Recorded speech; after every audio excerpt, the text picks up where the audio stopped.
Hello guys, welcome back to our YouTube channel. तो इस video के अंदर हम डिस्कस करेंगे क्लास 8 का चैप्टर नंबर 3 अंडरस्टैंडिंग कोऑर्डिनेटर्स, जिसका इंट्रोडक्शन पार्ट बहुत इंपॉर्टेंट होता है। इंट्रोडक्शन पार्ट किसी भी चैप्टर का, क्योंकि पूरी डीप नॉलेज इसी वीडियो के अंदर होती है, राइट। एक्सरसाइज तो हम देखेंगे ही, लेकिन इंट्रोडक्शन पार्ट इतना इंपॉर्टेंट होता है क्योंकि सारे के सारे कॉन्सेप्ट्स इस वीडियो के अंदर डिस्कस किए जाते हैं, राइट। तो जितने भी मैंने चैप्टर्स करवा दिए हैं उनके इंट्रोडक्शन पार्ट जरूर देख लीजिएगा, और इस चैप्टर का इंट्रोडक्शन पार्ट में इस वीडियो के अंदर डिस्कस कर रहा हूं। देन हम एक्सरसाइज भी डिस्कस करेंगे बाद में, राइट। तो इंट्रोडक्शन पार्ट के अंदर सारी वैरायटीज ऑफ क्वेश्चंस मैंने रखी है, सारे के सारे कॉन्सेप्ट मैंने यहां पर रखे हैं।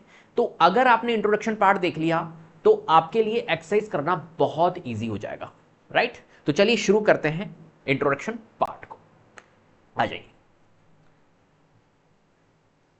सबसे पहले बात करते हैं प्लेन कर्व की, राइट। Understanding coordinators. अब क्या है ये अंडरस्टैंडिंग कोऑर्डिनेटर्स? मतलब हम यहां पर इस चैप्टर के बारे में, ये जो चैप्टर का नाम है अंडरस्टैंडिंग कोऑर्डिनेटर्स, तो कोऑर्डिनेटर्स क्या होते हैं? जिसके अंदर फोर साइडेड होती है। कोई भी पॉलीगन होगा, फोर साइडेड होगा, उसको हम बोलते हैं कोऑर्डिनेटर्स। तो इस चैप्टर के बारे में थोड़ा सा डीप हम यहां पर जानेंगे। लेकिन ये कोऑर्डिनेटर्स जो है वो पॉलीगन है, पॉलीगन्स क्या होते हैं, कर्व्स क्या होते हैं, इन सब के बारे में भी पढ़ना जरूरी है, राइट। इनके ऊपर बेस्ड क्वेश्चंस आते हैं। तो चलिए शुरू करते हैं। तो सबसे पहली बात है प्लेन कर्व। क्या होता है प्लेन कर्व? तो प्लेन कर्व मतलब एक ऐसा फिगर जिसको अगर मैं एक बार पेंसिल को रख दूं, राइट। इस डेफिनेशन पे अभी मैं नहीं जाऊंगा, डेफिनेशन में आपको समझाऊंगा। लेकिन प्लेन कर्व क्या होता है, कैसे आइडेंटिफाई करें कि गिवन फिगर हमारा प्लेन कर्व है या नहीं? तो आपको सिंपल, जैसे कि ये फिगर दिया हुआ है, तो क्या ये बिना लिफ्ट किए पेंसिल को बिना पेंसिल को लिफ्ट किए आप इस फिगर को बना सकते हो? अगर बना सकते हो तो ये प्लेन कर्व है। जैसे कि फॉर एग्जांपल यहां से मैंने स्टार्ट किया, राइट, इस पॉइंट से मैंने स्टार्ट किया। इस पॉइंट से देखो, ये मैंने पेंसिल से बनाया, फिर यूं करके बनाया, और फिर ये यूं करके बनाया, राइट। तो क्या मेरी पेंसिल उठी? नहीं उठी। तो ये क्या है? हमारा कर्व है, बिल्कुल। ऐसे ही यहां पर देखो इस वाले फिगर को, तो ये देखिए, ये हमारा कर्व बन रहा है। तो बिना पेंसिल को लिफ्ट किए मैं यहां पर बना रहा हूं इस फिगर को, तो ये भी एक कर्व है, प्लेन कर्व है, राइट। ऐसे ही यहां पर देखो इस वाले फिगर को, तो यहां पर बिना पेंसिल को लिफ्ट किए मेरा ये कर्व बन रहा है, तो इसको भी हम क्या बोलेंगे? ये भी हमारा प्लेन कर्व है, राइट। मतलब ऐसे फिगर्स जिनको मैं बिना पेंसिल को लिफ्ट किए बना सकता हूं, उन फिगर को हम क्या बोलते हैं? प्लेन कर्व बोलते हैं। तो when we get a curve by joining the number of points without lifting the pencil is a plane curve. It could be an open or closed. और ये ओपन और क्लोज दो टाइप के होते हैं।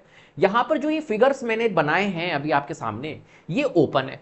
क्यों? क्योंकि इनके अंदर मैं एंट्री ले सकता हूं। देखो ये यहां गया, मैं अंदर जा सकता हूं, राइट। ये भी हमारा ओपन है, अंदर जा सकता हूं, और ये भी ओपन है, अंदर जा सकता हूं। जिसमें मैं अंदर जा सकता हूं, एंट्री ले सकता हूं, वो ओपन कर्व है। सिंपल सी बात है।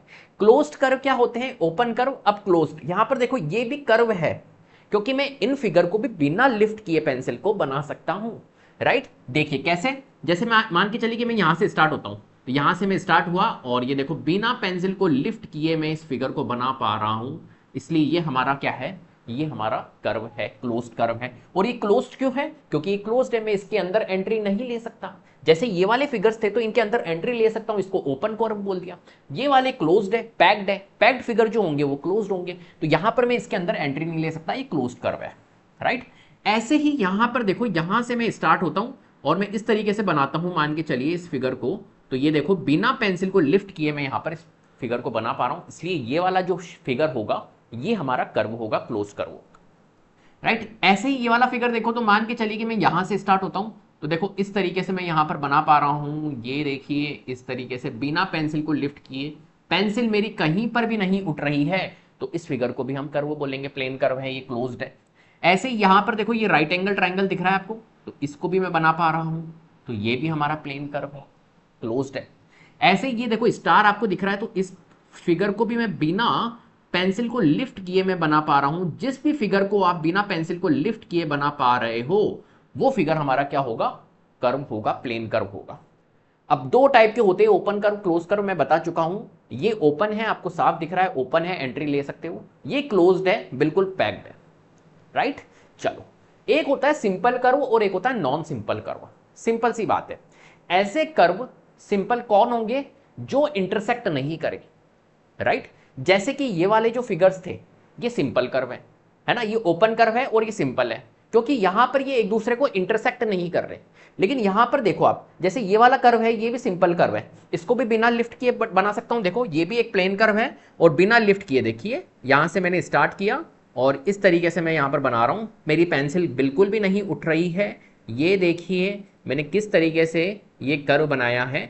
तो ये हमारा सिंपल कर्व, प्लेन कर्व है, सिंपल टाइप का। ये सिंपल टाइप का क्यों है? क्योंकि यहां पर ये इंटरसेक्ट नहीं करी है। अब यहां पर देखो इस वाले फिगर में ये भी प्लेन कर्व है, ये भी बिना लिफ्ट किए बन रहा है, ऐसी बात नहीं। ये देखिए इसको मैंने इस तरीके से बनाया, यहां पर मेरी पेंसिल नहीं लिफ्ट हो रही है, पेंसिल नहीं उठ रही है, तो ये भी प्लेन कर्व है। लेकिन ये जो कर्व है ये सिंपल नहीं है, ये नॉन सिंपल है। क्यों? क्योंकि यहां पर क्या हुआ, यहां पर इंटरसेक्ट कर गई ये लाइंस, और जहां पर ये इंटरसेक्ट करेगी मतलब ये नॉन सिंपल कर्व है, ये सिंपल नहीं है क्योंकि ये इंटरसेक्टिंग। तो कहीं पर आपको इंटरसेक्ट क्रॉस नजर आ जाए ना तो वो सिंपल कर्व नहीं होगा, नॉन सिंपल कर्व होगा। क्या मेरी बात समझ में आ रही है? ये इंपॉर्टेंट है पॉइंट। तो ये नॉन सिंपल कर्व यहां पर है। चलिए आगे बढ़ते हैं, बहुत बेसिक से पढ़ाऊंगा, बहुत बेसिक से। चलो, सिंपल नॉट क्लोज्ड, ठीक है। देखो ये वाला जो कर्व है, कर्व तो है, सिंपल सी बात है। क्या ये सिंपल है? हाँ सर सिंपल है, क्योंकि क्रॉसिंग थोड़ी हो रही है। जिसमें क्रॉसिंग होगी, ऐसा कर्व जिसमें क्रॉसिंग होगी वो हमारा नॉट सिंपल होगा। तो क्या ये सिंपल है? बिल्कुल है सर। क्या ये कर्व है? यस कर्व है, बिल्कुल बिना लिफ्ट किए बन रहा है, सिंपल है and not closed. Not closed क्यों है? क्योंकि क्लोज थोड़ी हुआ है, पैक थोड़ी हुआ है। तो ये कर्व एक तरह से कोई भी एक स्ट्रेट लाइन बना दो, मान के चलो ये बना दिया, ये भी एक कर्व है, ये भी एक सिंपल कर्व है और नॉट क्लोज्ड है। क्या मेरी बात समझ में आ गई? चलो, सिंपल एंड क्लोज्ड। अब देखो ये क्या है हमारा, क्लोज्ड है, बिल्कुल पैक्ड है, अंदर में एंट्री नहीं ले सकता इसके, तो ये क्लोज्ड है।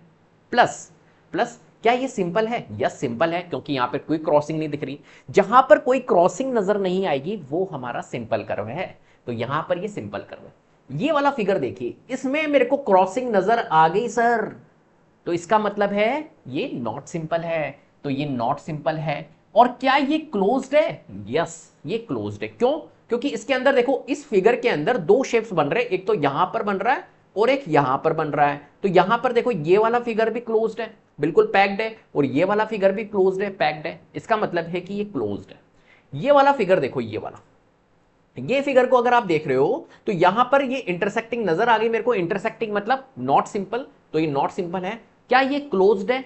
तो आप देखोगे तो ये फिगर बन रहा है, तो ये तो क्लोज्ड है, लेकिन ये यहां से मेरे को ओपन नजर आ रहा है, यहां से मैं इसमें एंट्री ले सकता हूं, तो इसका मतलब है कि नॉट क्लोज्ड में ही कंसिडर होगा, ये एक तरह से ओपन है, क्लोज्ड नहीं है।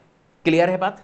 चलो भैया आगे बढ़ते हैं, नेक्स्ट क्वेश्चन अपन कर लेते हैं, साथ के साथ क्वेश्चंस भी करवाऊंगा, किस टाइप के क्वेश्चंस आते हैं। चलो, draw rough diagram to illustrate the following. Open curve आपको बनाना है, कैसे बनाएंगे ओपन कर्व?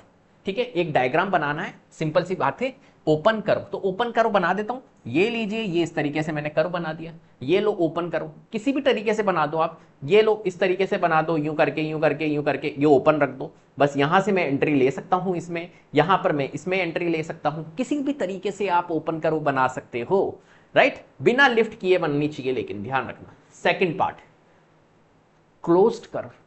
क्लोज्ड कर्व मतलब ये लो जी, यूं करके यूं करके यूं करके यूं करके, और इसको पैक कर दो यहां पे, इस तरीके से यहां पर पैक कर दो, राइट, ये पैक कर दिया, तो ये क्लोज बन गया। ऐसे ही आप एक सर्कल भी बना सकते हो, ये लीजिए, ये इस तरीके से सर्कल बना दो, ये भी क्लोज कर्व है। ठीक है, चलो दोनों क्वेश्चंस कंप्लीट हो गए हमारे। Next, classify the following curves as open और क्लोज्ड। यहां पर इस क्वेश्चन में बताना है कि कौन सा ओपन है, कौन सा क्लोज्ड है। सिंपल, बहुत इजी है। कैसे करेंगे देखो, बहुत ध्यान से समझना बेटा, बहुत ध्यान से समझने की जरूरत है मेरे प्यारे बच्चे। चलो मैं यहां लिख लेता हूं, फर्स्ट वाला पार्ट जो है ये मुझे बता दो ओपन है या क्लोज्ड है। तो देखो मैं सर एंट्री ले सकता हूं यहां से, मैं सर एंट्री ले सकता हूं यहां से, जिसमें एंट्री ले पाओगे वो क्या है, ओपन है। तो सर ये तो ओपन नजर आ रहा है, तो ये ओपन कर्व है, राइट, ये ओपन कर्व है। यहां पर देखो सेकंड वाला फिगर, क्या इस पे एंट्री, क्या ये कर्व है? हाँ कर्व है, इसमें एंट्री ले सकता हूं? नहीं ले सकता हूं, तो सेकंड वाला फिगर जो है वो क्लोज्ड है, वो क्लोज्ड है। थर्ड वाला फिगर देखो, थर्ड वाले में सर ये इंटरसेक्टिंग मतलब ये सिंपल तो नहीं, नॉट सिंपल है, इंटरसेक्ट हो रहा है, और यहां पर सर ये ओपन रहेगा, क्योंकि देखो यहां से ये ओपन नजर आ रहा है, हालांकि ये फिगर तो क्लोज्ड है लेकिन यहां से ओपन है, तो इसको हम कंसीडर ओपन में ही करेंगे। तो ये फिगर हमारा क्या है, ओपन है, राइट। चलो फोर्थ फोर्थ पार्ट देखो, यहां पर ये फिगर भी हमें ओपन नजर आ रहा है, कोई क्लोज्ड नहीं हो रहा है। क्लोज्ड नहीं हो रहा है इसका मतलब है कि ये भी ओपन है। फिफ्थ वाला पार्ट देखो, फिफ्थ वाला भी ओपन नजर आ रहा है, कोई क्लोज्ड कोई पैक्ड नहीं है, तो फिफ्थ वाला भी हमारा ओपन है, राइट। सिक्स्थ वाला देखिए, सिक्स्थ वाला फिगर अगर हम देखें तो देखो ये नॉट सिंपल है, ये सिंपल कर्व नहीं है, ये नॉट सिंपल कर्व है, इंटरसेक्टिंग हो रही है यहां पर सबसे पहली बात। चलो क्या ये क्लोज्ड है, हाँ इसमें देखो दो फिगर बन रहे हैं, एक तो ये वाला फिगर और एक ये वाला, और दोनों के दोनों क्लोज्ड है, तो ये हम किस में कंसिडर करेंगे, ये क्लोज में कंसिडर करेंगे, ये फिगर जो होगा वो क्लोज होगा। तो हमें सिर्फ ओपन और क्लोज बताने थे तो हमने बता दिए यहां पर, ठीक है। चलो भैया आगे बढ़ते हैं। अब बात करते हैं पॉलीगन्स की, सबसे इंपॉर्टेंट कॉन्सेप्ट पॉलीगन। क्यों, क्योंकि जो कोऑर्डिनेटर्स होते हैं ना वो पॉलीगन ही होते हैं। अभी बताऊंगा क्यों होते हैं पॉलीगन्स। तो पॉलीगन्स क्या होते हैं, पॉलीगन्स अभी हमने पढ़ा कर्व के बारे में, और कर्व भी हमने देखे सिंपल कर्व और नॉन सिंपल कर्व। और सिंपल कर्व में भी हमने देखे थे कि एक तो होता है ओपन कर्व और एक होता है क्लोज्ड कर्व, राइट। हमने कर्व्स दो टाइप के देखे प्लेन कर्व, एक होता है ओपन कर्व और एक होता है क्लोज्ड कर्व। जो पॉलीगन्स होते हैं ना वो क्लोज्ड कर्व होते हैं और सिंपल होते हैं, ध्यान रखना, नॉट सिंपल नहीं होते, सिंपल कर्व होते हैं। तो सिंपल क्लोज्ड कर्व जो होते हैं, सिंपल सिंपल क्लोज्ड कर्व जो होते हैं उनको हम बोलते हैं पॉलीगन, उनको हम बोलते हैं पॉलीगन। सिंपल सिंपल हो क्लोज्ड हो, राइट, तो उनको हम बोलेंगे पॉलीगन। तो अब देखो the simple closed curve which are made of line segments, लेकिन ध्यान रखना किससे बनने चाहिए, लाइन सेगमेंट से बनने चाहिए। ऐसा नहीं है कि आपने सिंपल क्लोज्ड कर्व बना दिया और बस ये पॉलीगन है, नहीं। फॉर एग्जाम्पल मान के चलिए कि इस तरीके का कोई एक फिगर मैंने बना दिया, क्या ये सिंपल है, क्या ये क्लोज्ड है, यस। तो ये सिंपल क्लोज्ड कर्व है, क्या ये पॉलीगन है, नहीं। क्यों नहीं है ये पॉलीगन, ये not polygon, not a polygon. ये क्यों नॉट अ पॉलीगन है, क्योंकि ये लाइन सेगमेंट से नहीं बन रहा है, ये स्ट्रेट लाइन से नहीं बन रहा है। स्ट्रेट लाइन से जो फिगर बनेगा उसको बोलेंगे हम पॉलीगन, ठीक है। तो सिंपल क्लोज्ड कर्व होना चाहिए प्लस स्ट्रेट लाइन से बनना चाहिए, लाइन सेगमेंट से बनना चाहिए, उसको हम बोलेंगे पॉलीगन। तो देखो शेप्स में बता देता हूं, मैं कोई सा भी एक शेप ले लेता हूं और स्ट्रेट लाइन से बना देता हूं। ये लीजिए, क्या ये फिगर हमारा, क्या ये फिगर हमारा पॉलीगन है, यस, ये फिगर हमारा पॉलीगन होगा, राइट। क्यों, क्योंकि ये एक तो क्लोज्ड कर्व है, कर्व तो है, प्लेन कर्व है, यहां से अगर मैं स्टार्ट करता हूं तो बिना पेंसिल को लिफ्ट किए बना लूंगा, ठीक है। और क्लोज्ड कर्व है, क्लोज्ड है, और लाइन सेगमेंट से बन रहा है, सारी की सारी लाइन सेगमेंट है, तो इसलिए हम इसको बोलेंगे पॉलीगन, ठीक है। बात समझ में आ गई। अगर कॉम्बिनेशन ऑफ लाइन सेगमेंट्स और कर्व होना तो वो भी हमारा पॉलीगन नहीं होगा। फॉर एग्जाम्पल कभी कभी एक शेप आ जाता है, जैसे कि मान के चलिए कि इस तरीके का, ये लाइन सेगमेंट से है, ये लाइन सेगमेंट से हैं, और यहां पर मैंने इस तरीके का कर्व दे दिया। अब क्या ये पॉलीगन है, नहीं, ये पॉलीगन नहीं होगा, क्योंकि सारी की सारी लाइन सेगमेंट होनी चाहिए। तो यहां पर ये लाइन सेगमेंट थी, ये लाइन सेगमेंट थी, लेकिन ये हमारा एक तरह से लाइन सेगमेंट नहीं है, तो ये पॉलीगन नहीं होगा, ये बात ध्यान रखना। तो ये पॉलीगन हमारा नहीं है, ठीक है। चलो भाई बहुत अच्छी बात है, समझ रहे हो। अब देखो ये वाला जो है, क्या ये पॉलीगन है, यस ये पॉलीगन है। क्या ये पॉलीगन है, यस ये भी पॉलीगन है। क्यों, क्योंकि ये लाइन सेगमेंट से बन रहा है, स्ट्रेट लाइन से बन रहा है, क्लोज्ड है, सिंपल क्लोज्ड कर्व है और स्ट्रेट लाइन से बन रहा है, सिंपल क्लोज्ड कर्व है और स्ट्रेट लाइन से बन रहा है, सिंपल क्लोज्ड कर्व है और स्ट्रेट लाइन से बन रहा है, सिंपल क्लोज्ड कर्व है लेकिन स्ट्रेट लाइन से नहीं बन रहा है, इसलिए इसको हम बोलेंगे नॉट अ पॉलीगन, ठीक है। चलो बहुत बढ़िया। Next, minimum number of sides का जो पॉलीगन होता है, फॉर एग्जाम्पल अगर मैं तुमसे बोलता हूं, जैसे कि बहुत ध्यान से समझना, अगर मैं तुमसे ये बोलूं,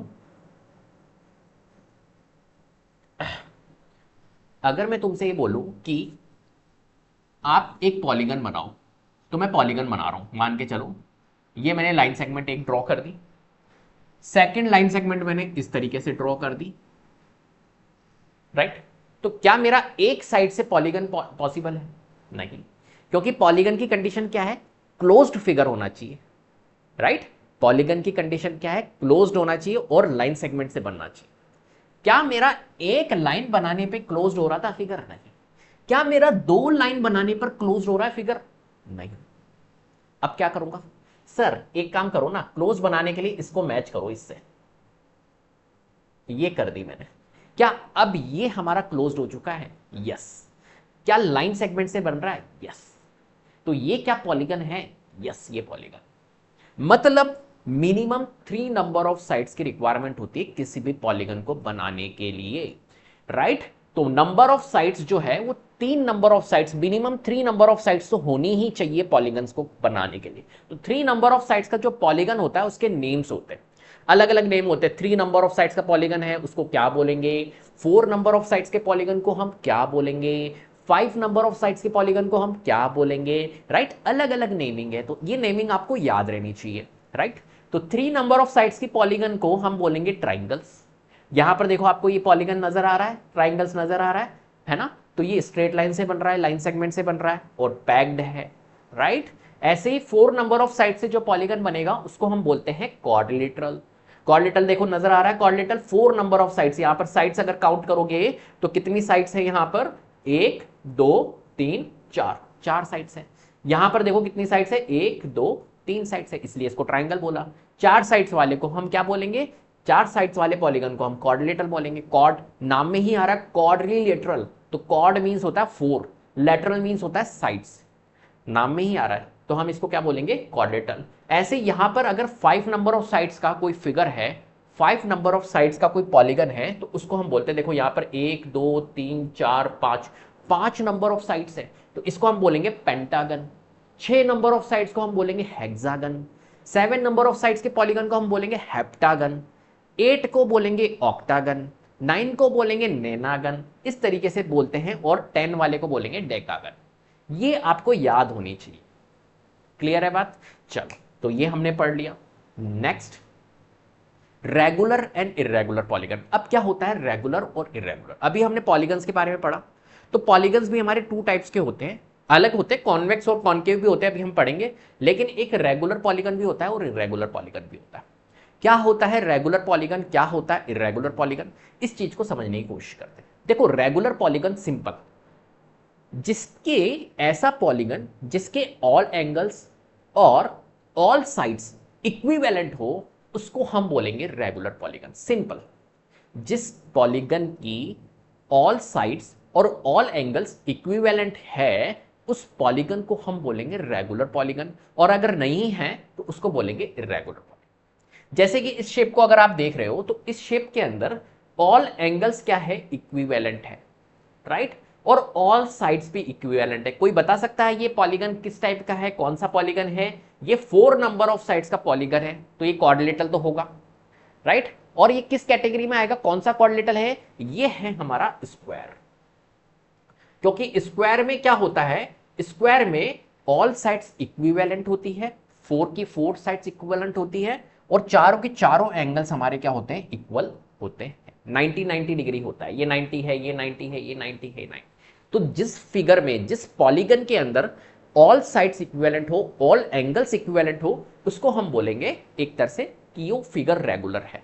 तो ये एक तरह से कौन सा पॉलीगन था, ये रेगुलर पॉलीगन था।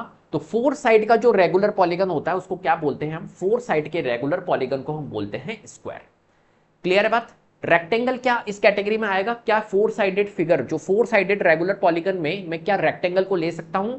नहीं ले सकता। क्यों नहीं ले सकता? जैसे कि यहां पर देखो ये रेक्टेंगल शेप है, तो रेक्टेंगल शेप में क्या होता है, ये वाली साइड जो होती है वो इस साइड्स के इक्विवेलेंट होती है, और ये वाली साइड जो होती है वो इस साइड्स के इक्विवेलेंट होती है, राइट।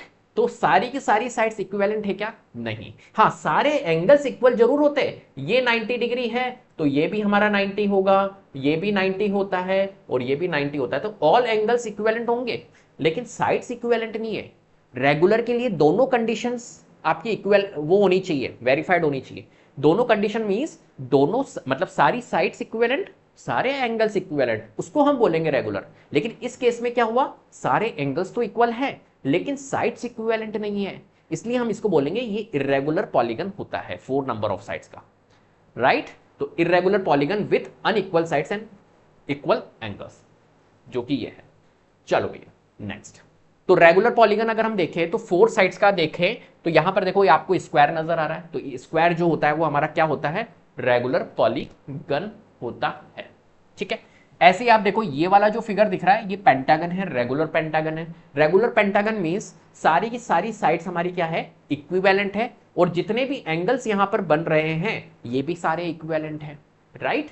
ऐसे ही ये देखो रेगुलर हेक्सागन है, सारी की सारी साइड्स हमारी क्या है, इक्विवेलेंट है, और सारे के सारे एंगल्स भी हमारे इक्वल हैं। तो ये रेगुलर हेक्सागन है। कितने नंबर ऑफ साइड्स है यहाँ पर, 6 नंबर ऑफ साइड्स है। रेगुलर ऑक्टागन देखिए, ऑक्टागन इस तरीके से बनता है, तो यहाँ पर सारी की सारी साइड्स इक्विवेलेंट है, सारे के सारे एंगल्स इक्विवेलेंट है। अगर इरेगुलर की बात करूं तो इरेगुलर में देखो ये स्केलिन ट्राइंगल नजर आ रहा है, राइट। अगर मैं तुमसे बोलूं कि रेगुलर पॉलीगन बताओ मेरे को 3 नंबर ऑफ साइड्स का, तो कौन सा बोलोगे, तो आप बोलोगे इक्विलैटरल ट्राइंगल। जो इक्विलैटरल ट्राइंगल होता है वो कैसा होता है हमारा, यहां पर नहीं दिया हुआ है, तो मैं एक फिगर बना देता हूं equilateral triangle, right. Equilateral triangle इसमें नहीं है, मैं बना ही है ये रहा इक्विलैटरल ट्राइंगल। ये लीजिए, ये जो फिगर है हमारा, ये जो फिगर है ये इक्विलैटरल ट्राइंगल है। क्यों है इक्विलैटरल ट्राइंगल, क्योंकि ये वाली साइड्स, एक सेकेंड इसको थोड़ा सा मैं यूं कर देता हूं तो ये इक्विलैटरल नजर आएगा, ठीक है। अब अगर इस फिगर को आप देख रहे हो तो इस फिगर के अंदर ये वाली साइड्स और ये वाली साइड्स इक्वल है, और ये एंगल और ये एंगल भी इक्वल है।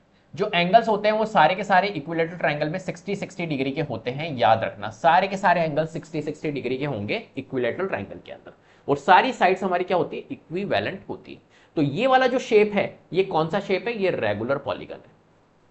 3 नंबर ऑफ साइड्स का जो रेगुलर पॉलीगन होता है वो होता है इक्विलैटरल ट्रायंगल, ठीक है। कोई दिक्कत इसमें, चलो भी आगे बढ़ते हैं नेक्स्ट।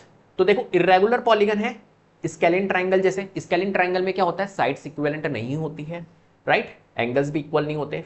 ये वाला जो फिगर दिख रहा है ये रेक्टेंगल है, तो इसमें सारे एंगल्स तो इक्वल होंगे लेकिन साइड्स इक्विवेलेंट नहीं होती है, तो इसको भी हम इरेगुलर पॉलीगन बोलेंगे, 4 नंबर ऑफ साइड्स का। ऐसे ही आपको इरेगुलर पेंटागन दिख रहा है, तो यहां पर कोई साइड्स इक्विवेलेंट नहीं है सारी की सारी। इरेगुलर हेक्सागन है, इरेगुलर हेप्टागन देखिए, इरेगुलर ऑक्टागन, नेनागन, डेकागन, इस तरीके से। तो जो polygons which are equiangular means सारे के सारे angles equal, and equilateral means सारी के सारी साइड्स इक्वल, उसको हम क्या बोलते हैं, उसको बोलते हैं रेगुलर पॉलीगन। सिंपल है ना, ऐसा पॉलीगन जो कि इक्वी एंगुलर भी हो और इक्विलैटरल भी हो, उस पॉलीगन को हम बोलेंगे रेगुलर पॉलीगन। चलो बहुत बढ़िया, next, what is a regular polygon, state the name of regular polygon. ठीक है, हमें यहां पर बताना है कि कौन सा इसमें रेगुलर पॉलीगन है। एक सेकंड, इसमें मेरे को बताना है कि इसमें जो पॉलीगन है regular polygon 3 number of sides का, वो कौन सा होता है। तो 3 नंबर ऑफ साइड्स का जो पॉलीगन होता है रेगुलर, उसको हम बोलते हैं इक्विलैटरल पॉलीगन, इक्विलैटरल ट्राइंगल। ये रेगुलर पॉलीगन होता है 3 नंबर ऑफ साइड्स का। 4 नंबर ऑफ साइड्स का कौन सा होता है, मैं बता चुका हूं आपको, स्क्वायर्स, राइट। कौन सा होता है, स्क्वायर्स। थर्ड पॉइंट है हमारा 6 नंबर ऑफ साइड्स का हमें रेगुलर पॉलीगन बताना है, ये तो आप बता दोगे। 6 नंबर ऑफ साइड्स का रेगुलर पॉलीगन कौन सा होता है, हेक्सागन होता है, और हेक्सागन के आगे रेगुलर लगा दो, हेक्सागन के आगे रेगुलर लगा दो, तो रेगुलर हेक्सागन जो होता है वो 6 नंबर ऑफ साइड्स का रेगुलर पॉलीगन है ना। पेंटागन अगर बताना है तो रेगुलर लगा दो उसके आगे, तो रेगुलर पेंटागन हो जाएगा 5 नंबर ऑफ साइड्स का, right. Heptagon, regular heptagon 7 number of sides का, राइट। चलो, तो इस तरीके से यहां पर चीजें चलती है। Next question, draw a polygon and shade its interior, also draw its diagonal if any, अगर बनती है तो आपको क्या बनाना है, एक पॉलीगन बनाना है, ड्रॉ करना है एक पॉलीगन, ठीक है, और शेड्स इट्स इंटीरियर पार्ट। तो अगर मैं यहां पर कुछ पॉलीगन्स बना के दिखाई देता हूं आपको, जैसे कि मान के चलिए कि मैंने एक पॉलीगन बनाया है, ये एक पॉलीगन बना दिया, बताओ ये पॉलीगन कौन सा है।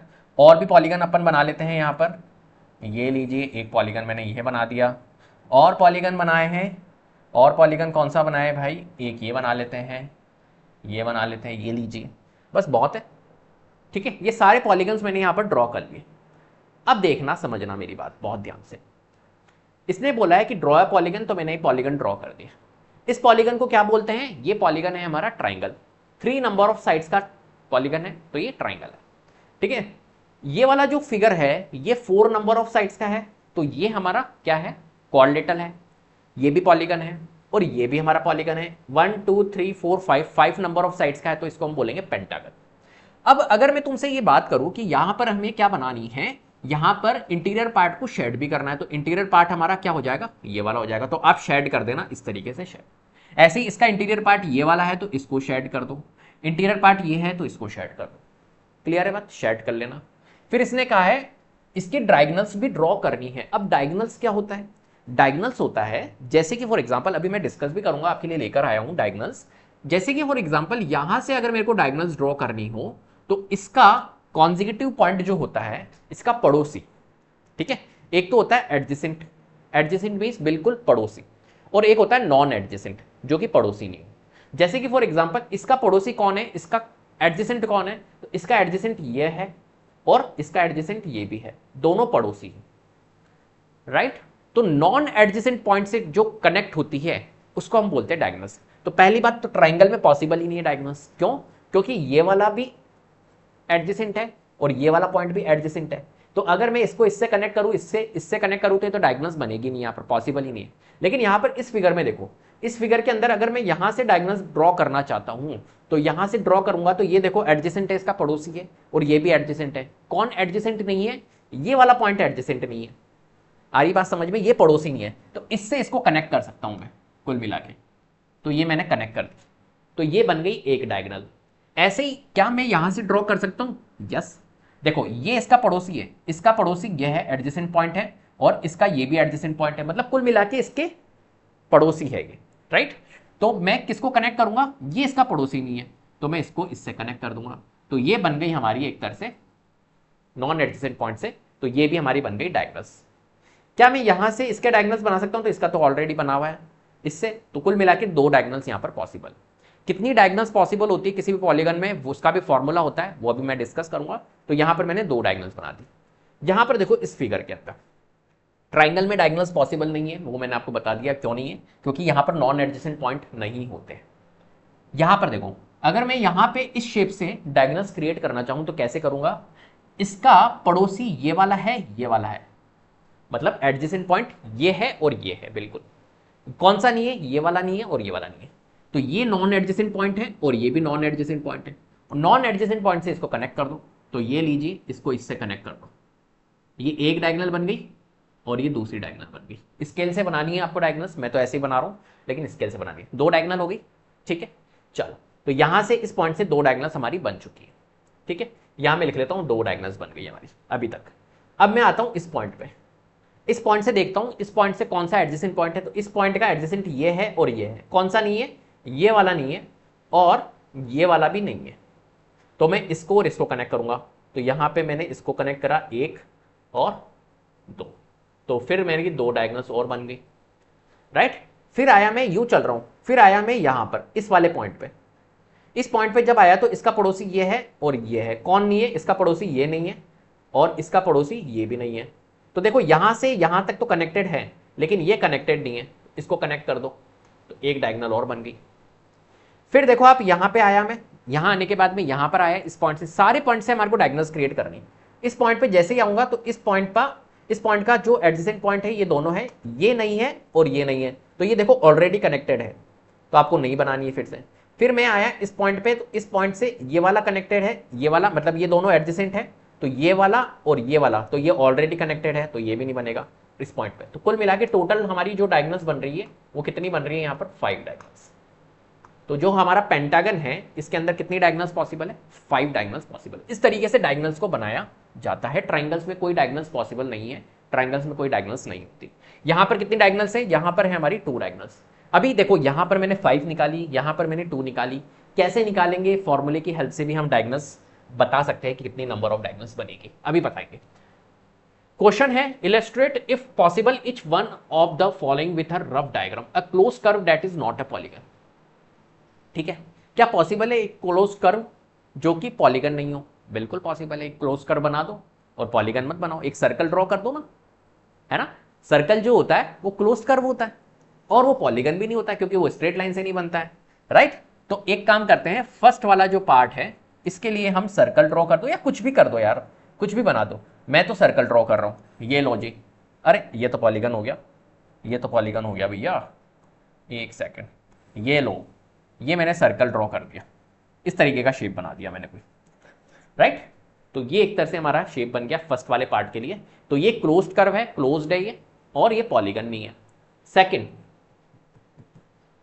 आप कुछ भी बना सकते हो इसके अंदर, आप ऐसे ऐसे ऐसे ऐसे ऐसे करके बना दो, ये लो, ये क्लोज बना दिए और ये पॉलीगन नहीं है। क्यों? क्योंकि स्ट्रेट लाइन से नहीं बन रहा है। Second, an open curve made up entirely of line segments. एक ओपन कर्व बनाना है और क्या हो, लाइन सेगमेंट से बने, राइट। ओपन कर्व बनाना है और लाइन सेगमेंट से बने, क्या वो हमारा पॉलीगन होगा? नहीं, क्योंकि जो लाइन सेगमेंट से बनते हैं और वो क्लोज्ड होने चाहिए, क्लोज कर्व होने चाहिए, उनको ही हम बोलते हैं पॉलीगन। तो पहली बात, सेकंड वाला इसने बोला है ओपन कर्व बनाओ और लाइन सेगमेंट से बने। तो ये लीजिए, मैं लाइन सेगमेंट ले लेता हूं, एक सेकंड।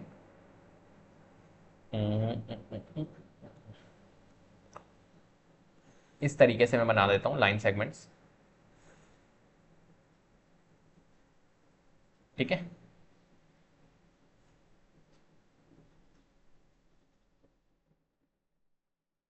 ये लो, ये फिगर बना दिया मैंने। तो ये हमारा लाइन सेगमेंट से भी बन रहा है और ये ओपन भी है, राइट। कर्व भी है, यहां से मैं स्टार्ट होऊंगा यूं करके यूं करके यूं करके यूं करके यूं करके, बिना लिफ्ट किए मैं बना रहा हूं पेंसिल से, राइट। तो इस फिगर को हम क्या बोलेंगे, एक तरह से ये हमारा क्या है, ओपन कर्व है। ओपन एंट्री में अंदर ले सकता हूं, इसमें यहां पे आ सकता हूं अंदर, ओपन है और लाइन सेगमेंट से बन रहा। अब पॉलीगन विथ टू साइड्स, ठीक है, टू साइड से पॉलीगन आपको बनाना है। क्या टू साइड से पॉलीगन पॉसिबल है? नहीं भैया, मिनिमम 3 नंबर ऑफ साइड से पॉलीगन पॉसिबल होता है। तो नॉट पॉसिबल, आप लिख दो नॉट पॉसिबल। क्यों? Because polygon have minimum 3 number of sides, right. चलो next, diagonals, any line segments which connect the two. हाँ, डायगोनल्स क्या होता है बता चुका हूं मैं तुम्हें, डायगोनल्स क्या होता है, राइट। जैसे कि any line segments which connects the two non-consecutive vertices of a polygon is called diagonals. Non-adjacent, एक तो होता है adjacent point पड़ोसी, और एक होता है non-adjacent जो कि पड़ोसी ना हो, राइट। non-consecutive भी आप बोल सकते हो। जैसे कि फॉर एग्जांपल यहां पर इस शेप को देखो, ये आपको शेप नजर आ रहा है। इस शेप को अगर आप देख रहे हो तो इस शेप के अंदर ये जो शेप है ये क्वाड्रिलेटरल है, और ये कौन सा क्वाड्रिलेटरल है, ये है हमारा रेक्टेंगल। अगर मुझे इसकी डायगोनल्स क्रिएट करनी हो तो मैं कैसे करूंगा? सिंपल सी बात है, मैं यहां बिठाऊंगा, यहां बैठ गया मैं, मान के चलिए यहां बैठ गया, और यहां से देखूंगा कि यार मेरा एडजेसेंट पॉइंट जो मेरा कॉन्जिक्यूटिव है, या एडजेसेंट पॉइंट जो पड़ोसी है, वो कौन कौन है। तो ये कहेगा कि मेरा पड़ोसी तो ये है और मेरा पड़ोसी ये है, ये दोनों इसके पड़ोसी है। तो कौन नहीं है इसका पड़ोसी? ये नहीं है इसका पड़ोसी। तो कहेगा भैया इससे कनेक्टिविटी बना लो, तो इससे कनेक्टिविटी बना लेगा। मतलब कुल मिला के पड़ोसी से कनेक्टिविटी नहीं बनानी है अपने को, जो पड़ोसी नहीं है उससे कनेक्टिविटी बनानी है, वो होती है डायगोनल। तो ये हमारी क्या बन गई, एक तरह से डायगोनल बन गई। क्या मेरी बात समझ में आ गई? ये हमारी क्या बन गई है, ये हमारी डायगोनल्स क्रिएट हो चुकी है, ठीक है। कलर में चेंज कर लेता हूं उसको, ये हमारी क्या हो गई है, डायगोनल्स क्रिएट हो चुकी है, ये डायगोनल्स बन गई, ठीक है। ये कलर दिख रहा है क्या इसमें? हाँ, एक सेकेंड। तो यहां से इस पॉइंट से और इस पॉइंट से, तो इस पॉइंट से हमने इसको बना दिया, तो ये डायगोनल्स हमारी क्रिएट हो, ठीक है। चलो, अब टीपू को हमने कहा कि यार तू एक काम कर, अब यहां बैठ। टीपू को बिठा रहे एक एक जगह पे। अब टीपू देखेगा मेरा पड़ोसी कौन है, ये भी है और ये भी है, कौन नहीं है, ये नहीं है। तो कहेगा कि भैया कनेक्टिविटी बना लो, ये बन गई कनेक्टिविटी, राइट। ये बन गई एक और डायगोनल्स। देखो, पहले टीपू को यहां बिठाया और यहां से डायगोनल्स क्रिएट करी, फिर टीपू को यहां बिठाया, यहां से डायगोनल्स क्रिएट करी। अब टीपू आएगा मेरा यहां पर जब आएगा तो इसके पड़ोसी कौन है, ये दोनों, कौन नहीं है, ये, इससे तो ऑलरेडी कनेक्टेड है तो बनाने की जरूरत नहीं है। फिर टीपू आएगा यहां पर, इसके पड़ोसी कौन है, ये दोनों, कौन नहीं है, ये नहीं है, इससे ऑलरेडी कनेक्टेड तो बनेगी नहीं। तो कितनी डायगोनल्स बनी यहाँ पर, 2 डायगोनल्स। क्लियर है बात, डायगोनल्स बनाना आता है एग्जाम में। अब देखो ये वाला फिगर, ये कौन सा फिगर है, कितनी साइड्स है, 1 2 3 4 5 साइड्स है। इसकी अगर डायगोनल्स बनानी हो तो कैसे बनाएंगे, तो पहले टीपू को बिठा लो यहां पर, कहीं पे भी बिठा सकते हो आप, मैंने यहां बिठाया, और यहां से मैं चेक करूंगा कि कौन कॉन्जिक्यूटिव पॉइंट है। तो एक तो हमारा एडजेसेंट ये वाला है और ये एडजेसेंट है, कौन नहीं है एडजेसेंट, मतलब कौन पड़ोसी नहीं है, एक ये वाला पॉइंट और ये वाला पॉइंट। बस कनेक्टिविटी बना लो इन दोनों पॉइंटों से। तो इस पॉइंट से मैंने बनाई एक डायगोनल और इस पॉइंट से बनाई 2 डायगोनल। ठीक है, 2 डायगोनल्स बन चुकी। चलो अब टीपू को बिठाओ यहां पर, जहां बैठेगा टीपू और टीपू देखेगा भैया यहां से मैं कहां पे कनेक्टिविटी बना सकता हूं। तो देखो इसके दोनों पड़ोसी ये हैं, कौन नहीं है, ये वाला और ये वाला। तो यहां से कनेक्टिविटी बनाओ, तो एक तो हमारा यहां बनेगा और एक मेरा यहां बनेगा। कितनी बन गई, 2 डायगोनल्स और बन गई, 4। फिर टीपू बैठेगा यहां पे, यहां से यहां पे आ गया टीपू, और यहां से इसके पड़ोसी ये दोनों हैं, तो कौन नहीं है, ये वाला पॉइंट और ये वाला पॉइंट। तो यहां से कनेक्टिविटी पहले से ऑलरेडी बनी हुई है, यहां से यहां तक नहीं बनी हुई है, तो इसको ज्वाइन कर लो। राइट, कितनी डायगोनल्स हो गई, 5 डायगोनल्स हो गई।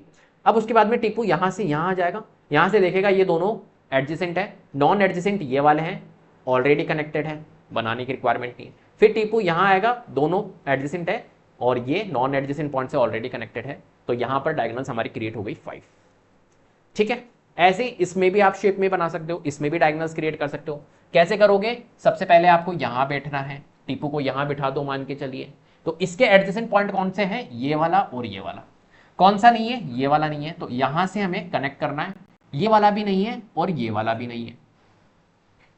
आ रही बात समझ में, तो ये तीनों हमारे एडजेसेंट पॉइंट नहीं है इसके, तो यहां पे पहले इसको इससे कनेक्ट करो। ये लीजिए, एक डायगोनल्स बन गई, फिर 2 डायगोनल्स बन गई, फिर 3 डायगोनल्स बन गई। ठीक है, 3 डायगोनल्स बन गई। अब उसके बाद में टीपू को बिठाओ कि तू यहां पर आ जा। क्लियर है, बिठाना है सिर्फ, यहां से यहां बिठाओ। अब यहां से कहो कि भैया अब बना तू कनेक्टिविटी। तो देखो ये दोनों तो हमारे क्या है, ये दोनों एडजेसेंट है इसके। कौन नहीं है इसका एडजेसेंट, एक ये नहीं है, एक ये नहीं है और एक ये नहीं है। तो कनेक्टिविटी बनाओ, तो पहले हम यहां पे बनाएंगे। देखो कितनी बन गई थी, पहले 3 बन गई थी यहां पर, ठीक है, और फिर यहां पर बनाओ 2 और यहां पे भी 3। तो यहां पे भी हमारी 3 बन चुकी है। ठीक है, उसके बाद में टीपू को बिठाओ यहां पर। यहां पे जब आएगा तो यहां से देखेगा ये पड़ोसी है, ये पड़ोसी है, कौन नहीं है, ये पड़ोसी नहीं है, ये पड़ोसी नहीं है, ये 2 नहीं है, ये तो है, ये है और ये भी नहीं है। एक्चुअली में टीपू कहां पर आ गया, यहां पर आ गया। राइट, तो पड़ोसी कौन नहीं है, एक तो ये नहीं है, देखो यहां टीपू है ना, तो ये पड़ोसी है और ये पड़ोसी है, तो कौन नहीं है, 1 2 3, इसको भी पड़ोसी, ये पड़ोसी नहीं है, तो ये तो कनेक्टेड है, ये कनेक्टेड नहीं है तो इसको बनाओ, ये कनेक्टेड नहीं है तो इसको बनाओ।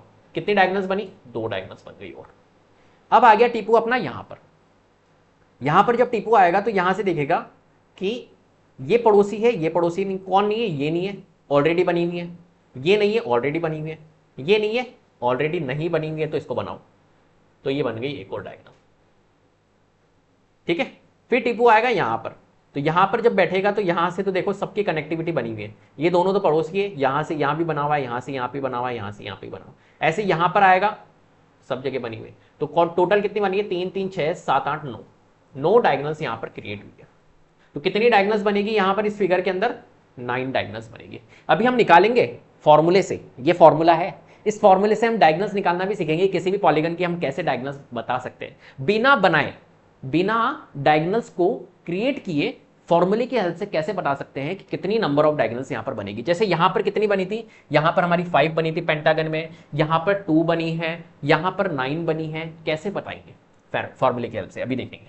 ऐसे ये वाला जो फिगर है, ये फिगर आपको दिख रहा है, कितनी नंबर ऑफ साइड्स है, 1 2 3 4 5 6 7, मतलब एक तरह से ये फिगर जो है ये हमारा कौन सा है, ये है हमारा हेप्टागन, रेगुलर हेप्टागन नजर आ रहा है, राइट। तो इसके अंदर हमारी कितनी डायगोनल्स होगी, तो वो आपको निकालनी है। ये आपके लिए क्या है, ये आपके लिए होमवर्क है, मेरे को इसकी डायगोनल्स बताना, कितनी नंबर ऑफ डायगोनल्स यहां पर निकलती है, राइट। चलो बनाना, राइट। अभी मैं आपको फॉर्मूला बताऊंगा तो फॉर्मूले से आप निकाल दोगे, नहीं, फॉर्मूले के बिना आपको डायगोनल्स क्रिएट करके यहां पर बतानी है कितनी डायगोनल्स होगी। ठीक है, चल अब करते हैं फॉर्मूले की हेल्प से कैसे हम डायगोनल्स फाइंड करें। तो देखो फॉर्मूला है हमारा n into n minus 3 divide by 2। इससे हम डायगोनल्स बता सकते हैं कि कितनी नंबर ऑफ डायगोनल्स होगी, n into n minus 3 divided by 2, इस फॉर्मूले से। बहुत सिंपल है, बहुत सिंपल है। n क्या होता है यहां पर n जो है वेयर n जो है वो है नंबर ऑफ साइड्स, राइट। तो यहां पर देखो n, अगर किसी भी पॉलीगन की हमें एक तरह से डायगोनल्स क्रिएट करनी है, डायगोनल्स बतानी है कि कितनी नंबर ऑफ डायगोनल्स यहां पर होगी, हाउ मेनी डायगोनल्स, राइट, ये अगर आपको बताना है तो आप कैसे बता सकते हो, इस फॉर्मूले से, n into n minus 3 divide by 2 से, राइट। n जो होता है वो होता है number of diagonals, number of sides. तो यहां पर आप देखो, यहां पर अगर हम देखें इस फिगर की, अगर हमें निकालनी है कितनी डायगोनल्स होगी, तो इसमें साइड्स कितनी है, 4 साइड्स है, क्वाड्रिलेटरल है तो 4 साइड्स है। तो आपको n में 4 पुट करना है, सिंपल। तो n में मैंने 4 पुट किया और 4 माइनस 3 करा तो कितना आया, 4 माइनस 3 1 डिवाइडेड बाय 2 किया, बस। तो 2 2 जा 4 होता है, 2 इंटू 1 2 होता है। तो क्या यहां पर 2 डायगोनल्स आ रही थी, यस 2 डायगोनल्स आ रही थी। इस फिगर को देखते, इसमें कितनी आ रही थी हमारी, 5 डायगोनल्स आ रही थी, राइट। 5 डायगोनल्स आ रही थी ना, तो पुट करते हैं, देखो वैल्यू n में मैंने पुट किया 5 इंटू n माइनस 3, 5 माइनस 3 कितना होता है, 2 2 डिवाइडेड बाय, नीचे है हमारा 2, 2 से 2 रिड्यूस करूंगा तो कितना आ रहा है, 5 आ रहा है। ये लो जी 5 आ गया, ये लो जी 5 आ गया। यहां पर कितनी डायगोनल्स आ रही थी, हमने बनाई थी जब 5 आ रही थी। यहां कितनी आ रही है, 9 आ रही थी। इसको भी चेक कर लेते हैं, क्या सही है फॉर्मूला, गलत तो नहीं है। चलो n में पुट करूंगा मैं, कितनी साइड्स होती है यहां पर कितनी साइड्स होती है, ये कौन सा पॉलीगन था, 1 2 3 4 5 6, 6 साइड्स, मतलब ये हेक्सागन था। तो 6 इंटू 6 माइनस 3 कितना होता है, 3 डिवाइडेड बाय, नीचे है हमारा 2, ठीक है। 2 3 जा 6, 3 इंटू 3 कितना होता है, 9। क्या मेरी 9 ही निकली थी यहां पर हेक्सागन में, यस 9 ही निकली थी सर, ठीक है। चलो अब ये वाला आप फॉर्मूले की हेल्प से भी, और बनानी भी है डायगोनल्स, है ना। एग्जाम में क्वेश्चन आ जाता है कि भैया इसकी डायगोनल्स बनाओ, तो इसकी डायगोनल्स आपको बनानी भी है, फॉर्मूले की हेल्प से भी इसकी डायगोनल्स आपको फाइंड करके बतानी है, ठीक है। ऐसे ही देखो ये ट्राइंगल नजर आ रहा है, तो ट्राइंगल में क्या मैं डायगोनल्स बना सकता हूं, नहीं, not possible, diagonals not possible, diagonals not possible in case of triangle,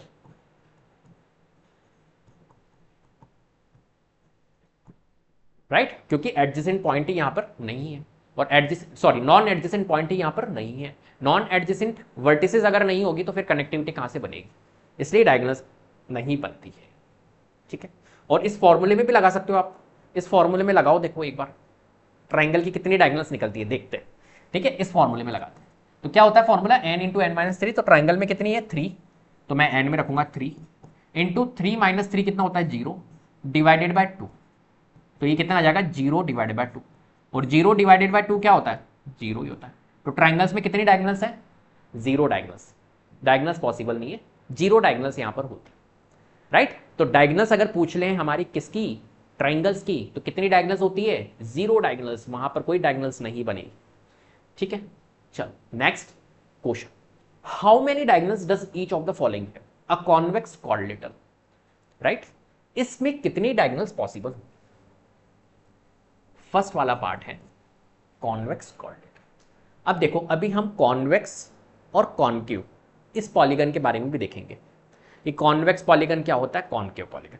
अभी ये जो फॉर्मूला मैंने आपको बताया ना, ये वाला फॉर्मूला, ये कॉन्वेक्स का है, ध्यान रखना, ये कॉन्वेक्स का है। कॉन्केव में ये नहीं करेगा कि कॉन्केव फिगर दे दिया आपको और देखा ये तो कॉन्केव क्वाड्रिलेटरल है, लगा दो ये फॉर्मूला, नहीं, ये कॉन्वेक्स का है। ये सारे के सारे फिगर्स जो थे ना ये कॉन्वेक्स है। अभी आपको पता नहीं है कॉन्वेक्स क्या होता है, कॉन्केव अभी मैं बताऊंगा, है ना, फिर आपको समझ में आएगा। ये सारे के सारे फिगर कॉन्वेक्स, तो कॉन्वेक्स क्वाड्रिलेटरल का हमें डायगोनल्स फाइंड करनी। तो क्वाड्रिलेटरल्स जो होते हैं वो कितने साइड्स होती है, 4 साइड्स होती है, और मुझे पता है फॉर्मूला, मुझे फॉर्मूला यहां पर पता है, क्या होता है फॉर्मूला डायगोनल्स निकालने का, n into n minus 3 divided by 2, ये फॉर्मूला होता है हमारा डायगोनल्स निकालने का, राइट। तो हम निकाल लेते हैं फर्स्ट पार्ट। फर्स्ट जो पार्ट है इसके अंदर कितनी साइड्स होगी यहां पर, कॉन्वेक्स क्वाड्रिलेटरल में 4, तो हम 4 रखेंगे, 4 माइनस 3 रखेंगे डिवाइडेड बाय 2 रखेंगे, राइट। 2 से 2 2 जा 4, तो 2 इंटू 1 विच इज, तो कितनी डायगोनल्स होगी कॉन्वेक्स क्वाड्रिलेटरल के अंदर? 2 डायगोनल्स। तो आंसर आ गया हमारा 2 डायगोनल्स। सेकंड वाला पार्ट देखिए, a regular hexagon. Regular hexagon मतलब इसी फॉर्मूले पुट करनी है, एन क्या हो जाएगी यहां पर? 6 हो जाएगी। Hexagon means 6 number of sides वाला फिगर। तो एन में मैं रखूंगा 6, एन की जगह पे 6 रख दो। एन माइनस 3 है तो 6 माइनस 3 है, डिवाइडेड बाय 2 है, राइट। तो यहां पर देखो 6 इंटू 6 माइनस 3 हमारा 3 होता है, डिवाइडेड बाय 2, और 2 से हम इसको रिड्यूस करेंगे, 2 3 या 6, 3 इंटू 3 9। तो जो हमारा हेक्सागन होता है उसमें कितनी साइड्स होती है? 9 डायगोनल्स होती है, सॉरी, ठीक है। कितनी डायगोनल्स होती है? 9 डायगोनल्स। Third, a triangle. तो ट्राइंगल में कितनी डायगोनल्स होती है? मैंने आपको बताया था 0 डायगोनल्स होती है, नो डायगोनल्स, 0 डायगोनल्स यहां पर ट्राइंगल में देखने को मिलती है। चलो next, convex and concave polygon. अब बात करते हैं पॉलीगन्स की कैटेगरी कॉनकेव और कॉन्वेक्स, ठीक है। रेगुलर और इरेगुलर मैं बता चुका हूं, अब कॉन्वेक्स और कॉनकेव के बारे में भी देख लेते हैं, राइट। इसकी एक अप्रोच भी बताऊंगा, एक ट्रिक भी बताऊंगा मैं आपको, कैसे आइडेंटिफाई करें कि गिवन पॉलीगन हमारा कॉन्वेक्स है या कॉनकेव है, राइट। देखो कॉन्वेक्स, चलो ट्रिक बता ही देते हैं, पहले ट्रिक से स्टार्ट करते हैं। कॉन्वेक्स में EX आ रहा है, EX मतलब होता है एक्सटीरियर, ये याद रखो, मन में याद रखो, कॉन्वेक्स EX एक्सटीरियर। एक्सटीरियर का अपोजिट क्या होगा? इंटीरियर। मतलब जिसकी डायगोनल इंटीरियर बनती हो, इंटीरियर साइड में सारी की सारी डायगोनल्स बन रही हो, उसको हम बोलेंगे कॉन्वेक्स पॉलीगन। ऐसे याद रखो, क्या बात समझ में आ गई? कॉन्वेक्स, कॉन्वेक्स पीछे आ रहा है एक्स, एक्सटीरियर, एक्सटीरियर का अपोजिट इंटीरियर। मतलब जिसकी डायगोनल्स इंटीरियर साइड में बन रही हो सारी की सारी, उसको हम बोलेंगे कॉन्वेक्स पॉलीगन। और जिसकी डायगोनल्स, कुछ डायगोनल्स हमारी एक्सटीरियर बन रही हो, कुछ इंटीरियर बन रही हो, या सारी की सारी डायगोनल्स एक्सटीरियर बन रही हो, तो उसको हम बोलेंगे कॉनकेव पॉलीगन। सिंपल। क्या मेरी बात समझ में आ गई? तो बस हमें यह देखना है कि डायगोनल्स जो है वो सारी की सारी इंटीरियर साइड में बन रही है तो वो कॉन्वेक्स है, और कुछ डायगोनल्स इंटीरियर, कुछ डायगोनल एक्सटीरियर इस तरीके से बन रही है तो वो हमारा कॉनकेव है, राइट। तो इस फिगर को आप देखो, तो पहले देखो इस डेफिनेशन देखें, the polygon which have all the diagonals inside the figure are known as convex polygon, right. और the polygon which have some of its diagonals outside the figure, उसको हम बोलते हैं कॉनकेव पॉलीगन। Simple, right. तो यहां पर अगर इस फिगर को आप देख रहे हो तो ये एक तरह से क्या है? क्वाड्रिलेटरल है, राइट। इस क्वाड्रिलेटरल के अंदर आप अगर आप देख रहे हो तो ये क्वाड्रिलेटरल किस टाइप का है? कॉन्वेक्स है या कॉनकेव है? तो ये वाला जो क्वाड्रिलेटरल है ये है कॉन्वेक्स। क्यों? क्योंकि इसकी सारी की सारी डायगोनल्स हमारी इंटीरियर साइड में बन रही है।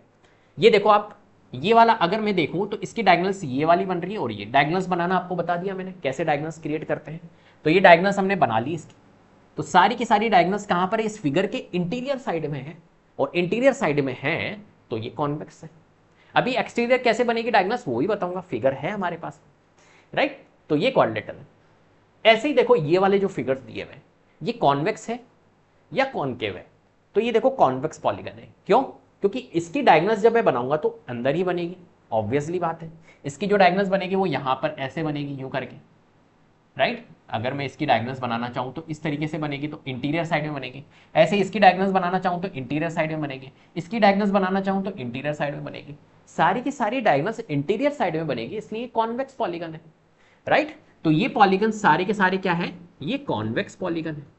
सिंपल, बस हमें ये देखना है कि जो डायगोनल्स है वो इंटीरियर में है या एक्सटीरियर में। सारी की सारी अगर डायगोनल्स इंटीरियर साइड में है तो कॉन्वेक्स, अगर कुछ डायगोनल्स इंटीरियर कुछ एक्सटीरियर तो वो कॉनकेव।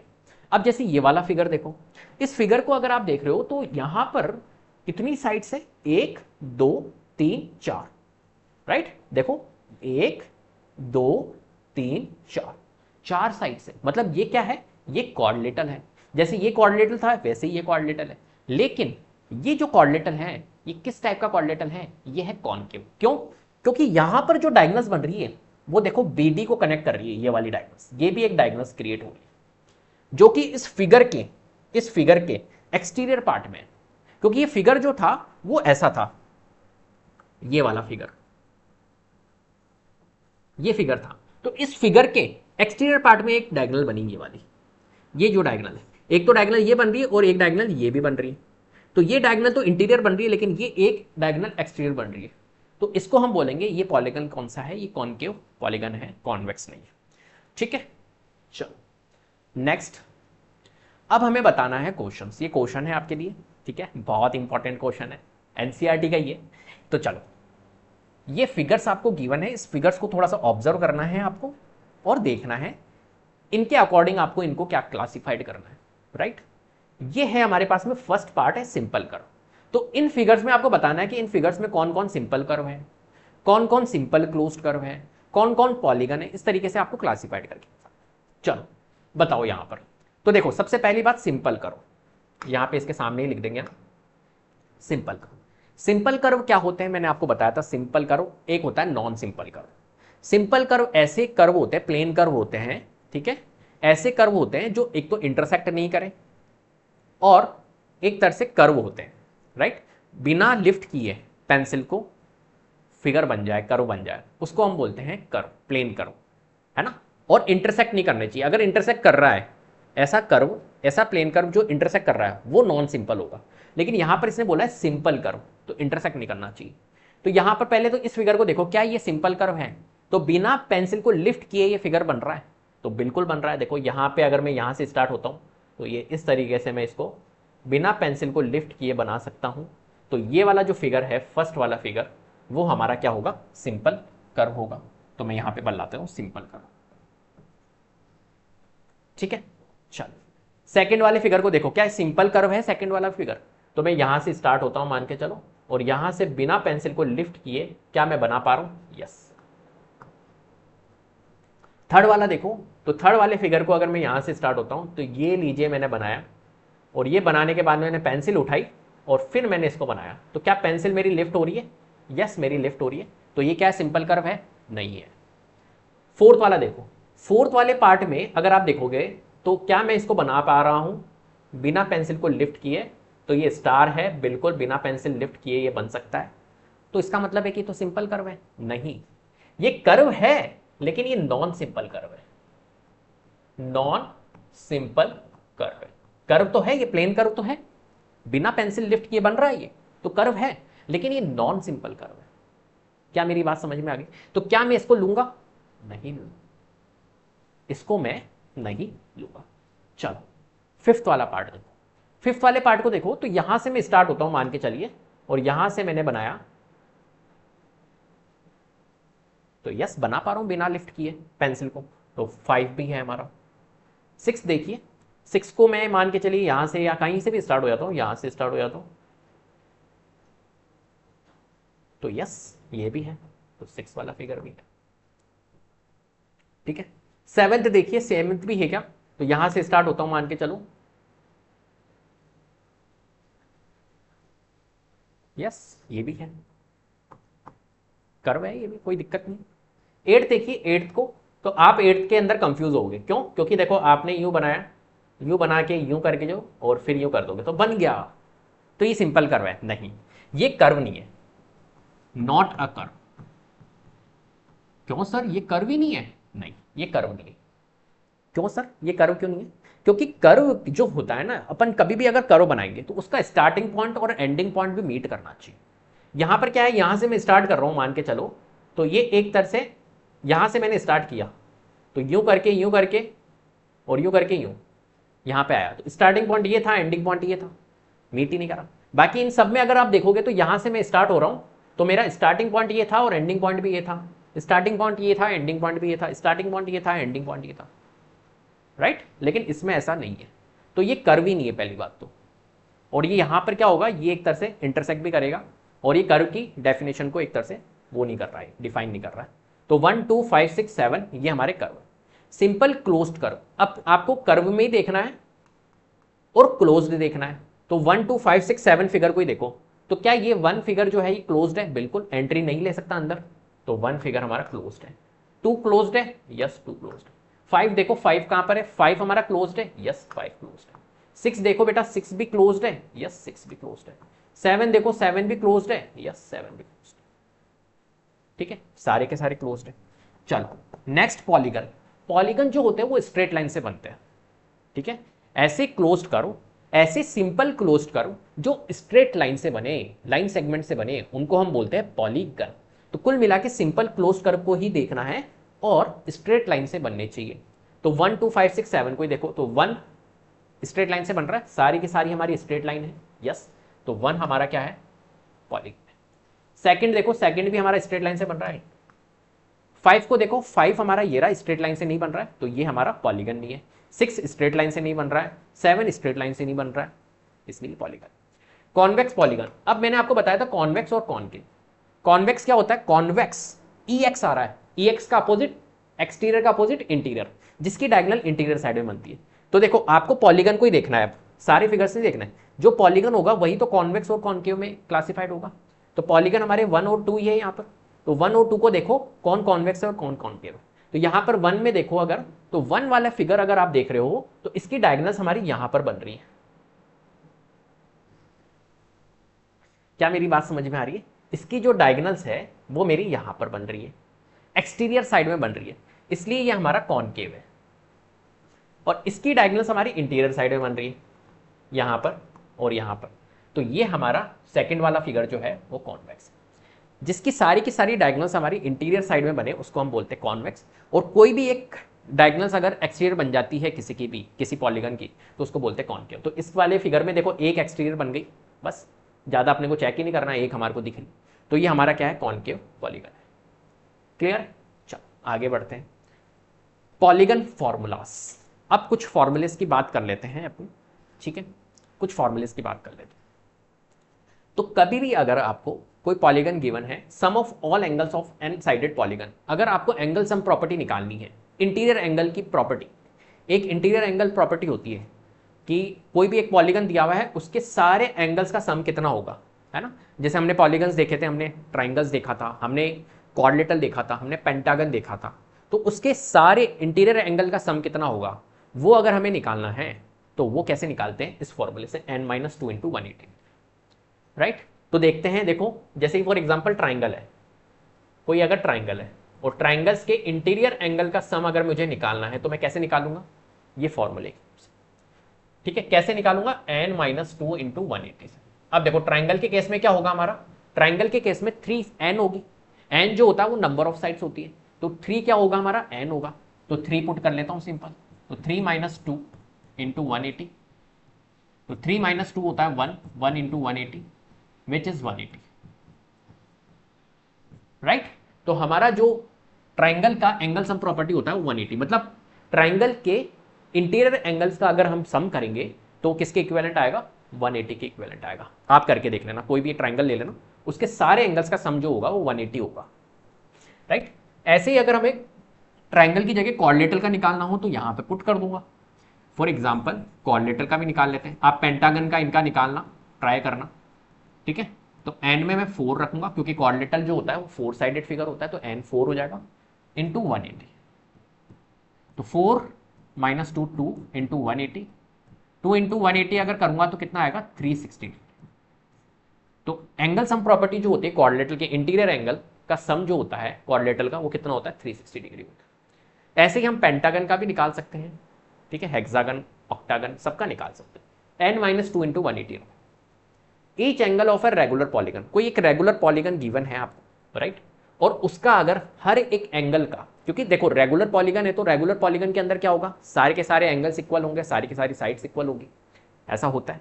तो हर एक एंगल का अगर आपको क्या निकालना हो, मेजरमेंट निकालना हो, each angle of a regular polygon, वो कैसे निकाल सकते हो, सिंपल, जो एंगल सम प्रॉपर्टी होती है पॉलीगन की, n-2 × 180 डिग्री, ठीक है, उसमें डिवाइड कर दो n, जो नंबर ऑफ साइड्स, उससे हमारा क्या निकल जाएगा, ईच एंगल, रेगुलर पॉलीगन का ईच एंगल। जैसे कि फॉर एग्जांपल कोई एक स्क्वायर है, स्क्वायर जो होता है वो 4 साइडेड फिगर होता है रेगुलर, ठीक है, ये एक मैंने स्क्वायर बनाया, राइट, और मैं चाहता हूं कि इसके ईच एंगल जो, हालांकि आपको पता होगा स्क्वायर का जो एंगल होता है ये वाले, ये 90 डिग्री होते हैं, लेकिन मैं अगर फाइंड करना चाहूं कि 90 डिग्री कैसे होते हैं तो मैं कैसे बता सकता हूं, तो देखो n-2 × 180 डिग्री होता है, एंगल सम प्रॉपर्टी है तो क्वाड्रिलेटरल है ये, तो क्वाड्रिलेटरल की एंगल सम प्रॉपर्टी क्या होगी, 360 डिग्री होगी, ये एक क्वाड्रिलेटरल है तो 360 डिग्री डिवाइडेड बाय n कितनी है यहाँ पर, n means number of sides, number of sides कितनी है, 1 2 3 4 4,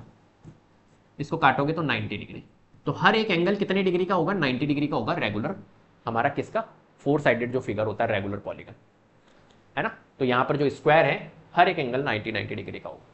तो कभी भी अगर ईच एंगल, हर एक एंगल निकालना हो रेगुलर पॉलीगन का, तो n-2 into 180 divide by n से आप निकाल सकते हैं।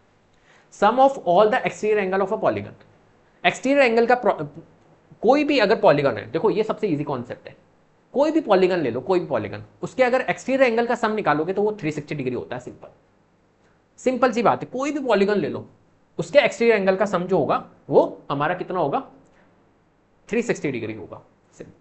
क्या होता है एक्सटीरियर एंगल्स, देखो समझाता हूं। जैसे कि फॉर एग्जांपल यहां पे जगह नहीं है, एक ट्राइंगल ले लेते हैं, ये ट्राइंगल ले लिया मैंने, ठीक है, दिख रहा है ये ट्राइंगल।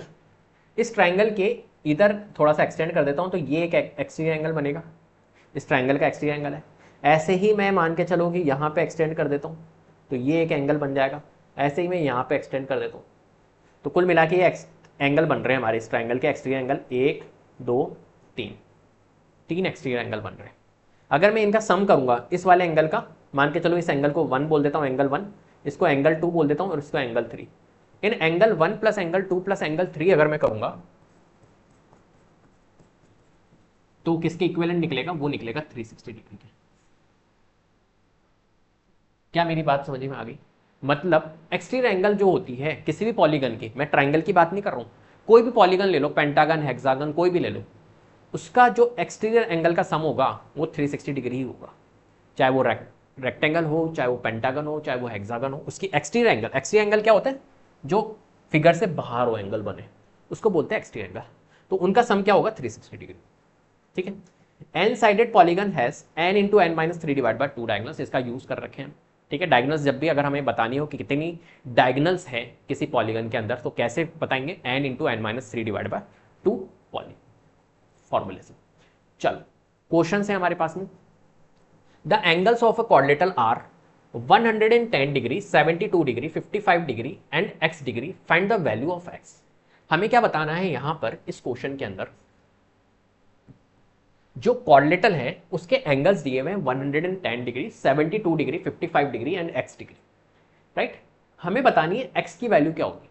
तो अब यहां पर कौन सा कॉन्सेप्ट लगाएंगे, सिंपल सी बात है, क्योंकि कोई एक क्वाड्रिलेटरल है उसके एंगल्स दिए हुए हैं। तो पहले देखो मैं आपको समझाता हूं बहुत ईजी तरीके से, ठीक है। मैं एक क्वाड्रिलेटरल ले लेता हूं, कोई सा भी क्वाड्रिलेटरल ले लेता हूं, किसी भी तरीके से मैंने एक क्वाड्रिलेटरल बना दिया, ये बना दिया जी मैंने क्वाड्रिलेटरल, ऐसे ही रैंडमली क्वाड्रिलेटरल बना दिया मैंने। ये क्वाड्रिलेटरल है, 4 साइडेड फिगर है तो क्वाड्रिलेटरल है, सिंपल सी बात है।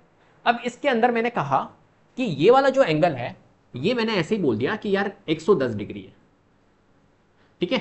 ये मैंने कहा कि ये 72 डिग्री है मान के चलो, और ये मैंने कह दिया कि ये 55 डिग्री है, और ये आपको बताना है ये x डिग्री है, राइट। तो अभी मैंने बताया था कि, क्या बताया था मैंने, इंटीरियर एंगल का सम जो होता है, angle sum property of quadrilateral, angle sum property अगर हमारे को निकालनी, इंटीरियर एंगल लिख लेना यहां पर, क्योंकि दो टाइप के एंगल होते हैं ना, इंटीरियर और exterior. Interior angle sum property of quadrilateral जो होता है वो कितना होता है, 360 डिग्री होता है। हमने फॉर्मूला बताया था n-2 इंटू 180 डिग्री। इस फॉर्मूले की हेल्प से आप निकाल सकते हो किसी भी पॉलीगन की हम इंटीरियर एंगल सम प्रॉपर्टी। तो ये पॉलीगन हमारा कौन सा है, क्वाड्रिलेटरल है, ठीक है, 4 साइडेड वाला फिगर है, तो कुल मिला के उससे हमने निकाली तो 360 डिग्री आती है। याद भी रहनी चाहिए आपको क्वाड्रिलेटरल की एंगल सम प्रॉपर्टी। अब एंगल सम प्रॉपर्टी क्यों निकाल रहे हैं, क्योंकि देखो सारे एंगल्स का सम, फॉर एग्जाम्पल ये पॉइंट ए है, ये पॉइंट बी है, ये पॉइंट सी है और ये सी, ये डी है, तो ए बी सी डी एक क्वाड्रिलेटरल है। तो एंगल ए जो है वो 110 है, एंगल बी इतना है, एंगल सी एक्स है, एंगल डी इतना है, राइट। तो एंगल सम प्रॉपर्टी लगाने से क्या होगा, हमारा वैल्यू निकल जाएगा एक्स का। कैसे, कि angle A plus angle B plus angle C plus angle D जो है वो किसके इक्वल है, 360 डिग्री के, राइट। अब देखो इसके अंदर सारे एंगल्स का सम जो है वो 360 है, तो मैं क्या करूंगा, इनको इनको इनको ऐड कर दूंगा, तो एक्स निकल जाएगा, सिंपल सी बात है, उसको उधर भेज दूंगा, समझ गए। तो एंगल ए एक तरह से 110 डिग्री है, प्लस एंगल बी 72 डिग्री है, एंगल सी मेरा x है और एंगल डी मेरा 55 और 360। 110, 72 और 55 को ऐड कर लो सिंपल। तो 110, 72 और 55, 5 6 7, 7 8 8 5 13 और ये हो गया 237। तो ये हो गया 237 plus x is equal to 360। इस तरीके से पूरी वर्किंग आपको करनी है, जब भी आपको मार्क्स मिलेंगे। अब x की वैल्यू अगर निकालनी है तो 360 और 237 को उधर भेज दो, तो हमारा x कितना निकल जाएगा, 360 में से 237 लेस कर दो, राइट। 10 में से 7 लेस करेंगे तो हमारा 3 आएगा, 5 में से 3 लेस करेंगे 2, 123। तो x जो था वो कितना था हमारा, यहां पर ये जो x नजर आ रहा है ये कितना निकल के आएगा, 123। इस तरीके से एंगल्स फाइंड हम यहां पर करते हैं। चलो next question, the 3 angles of a quadrilateral are respectively, ये है फाइंड इट्स फोर्थ एंगल। वैसा का वैसा ही क्वेश्चन है बिल्कुल, ठीक है, क्वाड्रिलेटरल ही है। क्वाड्रिलेटरल के अंदर 3 एंगल्स का दिया हुआ है, फोर्थ एंगल आपको निकालना है। तो एंगल सम प्रॉपर्टी आप लगाओगे 360 डिग्री वाली और उससे फाइंड कर लोगे, इनका सबका सम करोगे और सारी वैल्यूज उधर ले जाओगे तो माइनस हो जाएगी, 360 में से निकल जाएगा। ये आपका होमवर्क, ये होमवर्क है, इसका आंसर मेरे को कमेंट में करके बता क्या आएगा। Next, a quadrilateral has 3 acute angles, each measure 80 degree, what is the measure of the fourth angle. ठीक है, कोई एक क्वाड्रिलेटरल है, ठीक है, 3 acute एंगल है, ईच मेजर 80 डिग्री। ठीक है, चलो भैया बहुत बढ़िया। अगर कोई एक क्वाड्रिलेटरल मैंने बनाया, मान के चलिए कोई भी एक क्वाड्रिलेटरल बना दो, उसके अंदर सारे के 3 एंगल्स 80 डिग्री है, फोर्थ एंगल बताना। बिल्कुल वैसा का वैसा ही क्वेश्चन है, कोई दिक्कत नहीं। क्या एंगल बनाऊं यहां पर बताओ। मान के चलो कि एंगल 1 प्लस एंगल 2, क्वाड्रिलेटरल है तो 4 एंगल होंगे, किसके इक्वल होगा, एंगल सम प्रॉपर्टी 360 डिग्री होती है, तो सारे के सारे 80 डिग्री है, 80 है, 80 है, 80 है, और एक एंगल पता नहीं है मेरे को, फोर्थ एंगल, एंगल फोर्थ निकालना है। 80 प्लस 80 प्लस 80, 8 16 8 या 24, 240 डिग्री, और एंगल फोर्थ। तो एंगल फोर्थ मेरा कैसे निकल जाएगा, 360 डिग्री, 240 को उधर ले जाऊंगा, तो एंगल 4 मेरा कितना निकल जाएगा, 360 में से 240 अगर लेस करो तो 60, 120 डिग्री। तो ये लीजिए फोर्थ एंगल आ गया हमारा 120। ठीक है, next, 2 angles of a quadrilateral are of measure 65 degree and the other 2 angles are equal, what is the measure of each of this 2 angles. इसको कर लेते हैं। ठीक है, मान के चलिए कि क्वाड्रिलेटरल की बात हो रही है, तो फिगर के थ्रू मैं आपको समझाने की कोशिश करता हूँ। ये वाला फिगर बनाए थे अब की बार, ये इस तरीके का। ठीक है, ये फिगर मैं ऐसे ही बना रहा हूँ, इनको आप या चलो थोड़ा सा अलग बना देते हैं। ठीक है, ये स्पेशल फिगर है ना, ये इस तरीके का बना देते, ये क्वाड्रिलेटरल है। ठीक है, इसके अंदर बोला है 2 एंगल्स जो है क्वाड्रिलेटरल के वो 65 डिग्री है, तो मैंने कहा कि अच्छा 65 डिग्री है तो इसको मैं बोल देता हूँ 65 डिग्री और इसको बोल देता हूँ 65 degree, and other 2 angles are equal. तो ये वाला और ये वाला दोनों इक्वल है, तो मैंने कहा कि चल इसको x बोल देता हूँ तो ये भी x हो जाएगा। सिंपल सी बात है, वेरिएबल मान लिया, मेरे को पता नहीं है ना इनका मेजरमेंट, तो मैंने इसको बोल दिया x है, ये भी x। ठीक, ये क्वाड्रिलेटरल है तो sum angle sum property of quadrilateral लगा सकते हैं हम यहाँ पर। इंटीग्रल एंगल सम प्रॉपर्टी क्या होती है हमारी, इसको मैं बोल देता हूँ ये A है, ये B पॉइंट है, ये C पॉइंट है और ये D पॉइंट है। तो मैं ये कह सकता हूँ कि यहाँ पर angle A plus angle B plus angle C plus angle D जो होगा वो 360 डिग्री के इक्विवेलेंट होगा, क्योंकि एंगल सम प्रॉपर्टी कितनी आएगी, टोटल एंगल का सम जो होगा क्वाड्रिलेटरल का वो कितना होता है इंटीरियर एंगल का, 360 डिग्री। तो मैंने कर दिया, एंगल A है x, एंगल B है 65, एंगल C है x और एंगल D है 65, 360 डिग्री। x प्लस x तो होता है 2x और 65 प्लस 65 होता है 130, ये हो गया 360। तो 2x 360 डिग्री, इस 130 को ट्रांसपोज कर देते हैं, तो 2x की वैल्यू कितनी आ जाएगी, 360 में से 130 माइनस कर दो, ये लो 360 130 0 3 230, तो 230 हमारा आ गया। तो x की वैल्यू कितनी आ जाएगी 230 डिवाइडेड बाय 2, 2 ट्रांसपोज होगा डिवाइड में जाएगा, 2 से इसको रिड्यूस करो तो 2 1 जा 2, 2 1 जा 2, 2 5 जा 10। तो x की वैल्यू कितनी आ गई 115। इसने कहा what is the measure of each of this two angles, तो कितना होगा हर एक एंगल 115 डिग्री का। तो ये 115 का होगा और ये भी हमारा 115 का होगा। ठीक है, चल आगे कोऑर्डिनेटर्स। अभी हमने कोऑर्डिनेटर्स की बात करी, कोऑर्डिनेटर टॉपिक आ गया, थोड़ी सी प्रॉपर्टीज के बारे में देख लेते हैं कोऑर्डिनेटर्स की। कोऑर्डिनेटर्स जो होता है वो एक तरह से 4 साइडेड फिगर होता है, 4 साइडेड पॉलीगन जो होता है उसको हम कोऑर्डिनेटर्स बोलते हैं, राइट। 4 साइडेड फिगर है ये, राइट। इसकी प्रॉपर्टीज के बारे में देख लेते हैं। तो एनी क्लोज्ड पॉलीगन, क्लोज्ड है ऑब्वियसली बात है, पॉलीगन जो होते हैं वो क्लोज्ड फिगर्स होते हैं, क्लोज्ड कर्व होते हैं, सिंपल क्लोज्ड कर्व होते हैं। तो any closed polygon with 4 sides, 4 angles and 4 vertices are known as coordinator. It could be a regular और irregular। ये रेगुलर भी हो सकते हैं, इरेगुलर भी हो सकते हैं। रेगुलर कौन होंगे जिसके सारे की सारी साइड्स और सारे के सारे एंगल्स इक्वल, मतलब इक्वी एंगुलर और इक्विलेटरल, राइट, उसको हम बोलते हैं रेगुलर। और जो हमारे कोई भी अगर एंगल्स इक्विवेलेंट नहीं है या साइड्स इक्विवेलेंट नहीं है तो उसको इरेगुलर। यहां पर अगर आप देख रहे हो तो ये एक तरह से स्क्वायर जो होता है वो रेगुलर हमारा कोऑर्डिनेटर होता है, राइट, और ये जो है वो इरेगुलर कोऑर्डिनेटर है। तो angle sum property of a coordinator क्या होती है 360 डिग्री होती है, याद होनी चाहिए। तो sum of all the interior angle of coordinator जो होती है वो 360 डिग्री होती है, हमने डिस्कस भी कर चुके हैं। और एक्सटीरियर एंगल की जो प्रॉपर्टी होती है, कोई भी पॉलीगन, कोऑर्डिनेटर की ही बात नहीं कर रहा हूं, कोई भी पॉलीगन ले लो, कोऑर्डिनेटर ले लो, ट्राइंगल ले लो, पेंटागन ले लो, एक्सटीरियर एंगल आपको याद रखना है कांस्टेंट है, फिक्स है 360 डिग्री। ये तो चेंज होता रहेगा जैसे जैसे पॉलीगन चेंज होंगे। जैसे कोऑर्डिनेटर ले तो 360, ट्राइंगल की एंगल सम प्रॉपर्टी जो होगी इंटीरियर वो कितनी होती है 180 होती है, राइट। ऐसे पेंटागन की निकालोगे तो अलग होगी, ये तो चेंज होगा इंटीरियर एंगल सम प्रॉपर्टी। लेकिन एक्सटीरियर हमारी किसी भी पॉलीगन की आप निकालोगे तो वो 360 डिग्री ही होती है, तो 360 degree. All coordinators have 4 sided, obviously बात है कोऑर्डिनेटर है तो 4 sided. All coordinators have 4 vertices, 4 vertices. Vertices क्या होता है, जैसे कि ये कोऑर्डिनेटर आपको नजर आ रहा है तो वर्टिसेस मतलब ये 1 2 3 4। साइड्स क्या होती है ये 1 2 3 4। ऑल कोऑर्डिनेटर्स हैव 2 डायगोनल्स, जितने भी कोऑर्डिनेटर्स होते हैं उनकी कितनी डायगोनल्स होती है 2 डायगोनल्स होती है। जैसे यहां पर अगर मैं डायगोनल्स बनाना चाहूं तो कितनी होगी 1 2, ये 2 डायगोनल्स होती है। The sum of the interior angle of coordinator is 360 degree.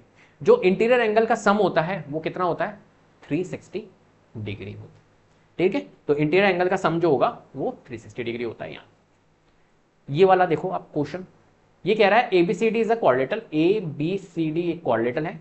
Name a pair of adjacent sides, यहां पर आपको बताना है adjacent sides. Adjacent sides means हमारा क्या होता है एक तरह से पड़ोसी साइड्स। एडजेसेंट साइड्स मींस पड़ोस, ठीक है। तो name a pair of adjacent sides. For example अगर मैं बोलता हूं ए बी, ठीक है, ये मैंने बोला ए बी एक साइड है, तो ए बी साइड्स की एडजेसेंट कौन होगी, ए बी की एडजेसेंट बी सी भी होगी और ए बी की एडजेसेंट ए डी भी होगी। क्या मेरी बात समझ में आ गई।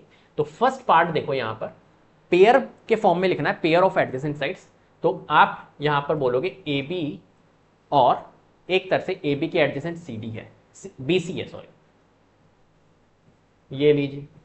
और हम क्या बना सकते हैं, और ए बी की जो एडजेसेंट साइड्स है पड़ोसी साइड्स, ए बी की एडजेसेंट ए डी भी है, तो ए डी भी आप बना सकते हो, ए बी ए डी। और कुछ बना सकते हो, एडी की एडजेसेंट साइड बना सकते हो एडी की डीसी, तो AD DC, AD DC, AD AB, तो एडी एबी तो आ गया हमारा। ऐसे ही सीडी और बीसी भी बन सकता है। बीसी सीडी है क्या, नहीं, तो बीसी और सीडी भी एडजेसेंट है। बीसी और सीडी ये दोनों पड़ोसी हैं, इस तरीके से बना सकते हो simple. Name a pair of opposite sides. अब यहां पर आपको अपोजिट साइड्स का पेयर बनाना है। देखो ए बी जो है, ए बी के अपोजिट कौन दिख रहा है आपको, डीसी दिख रहा है, तो ए बी कॉमा डीसी, ये लीजिए। और अगर मैं एडी लूं तो एडी के अपोजिट कौन दिख रहा है, बीसी, तो एडी कॉमा बीसी, राइट। ऐसे ही मैं सीडी है तो सीडी के अपोजिट ए बी, तो सीडी के अपोजिट ए बी आ गया। और अगर बीसी के अपोजिट एडी तो बीसी के अपोजिट एडी। थर्ड है how many pair of adjacent sides are there, कितनी पेयर्स बनेंगे हमारे एडजेसेंट साइड्स के। तो यहां पर देख लो हमारे 1 2 3 4 पेयर्स हैं, तो 4 पेयर्स। ऑब्वियसली बात है, इसके एडजेसेंट मैंने लिया तो 1 और 2, ठीक है। इसके 2 निकले, इसके लूंगा तो 1 और 2, फिर इसके लूंगा 1 2, तो कुल मिला के एक एक कॉमन पॉइंट आएगा यहाँ पर। तो 4 हमारी एडजेसेंट साइड्स यहाँ पर निकले। How many pairs of opposite sides are there, तो कितने पेयर्स निकले, 2, अपोजिट साइड्स के 2 निकले। Name a pair of adjacent angles.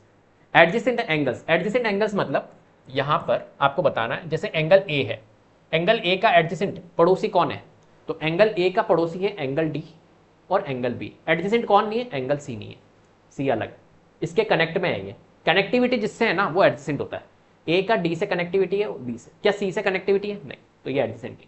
Angle A, name है पेयर ऑफ एडजेसेंट एंगल्स, तो एडजेसेंट एंगल्स का पेयर अगर हम बताएं तो एंगल ए एंगल डी, ये एक पेयर बन गया, और एंगल ए और एंगल बी, ये एक पेयर बन गया, ठीक है।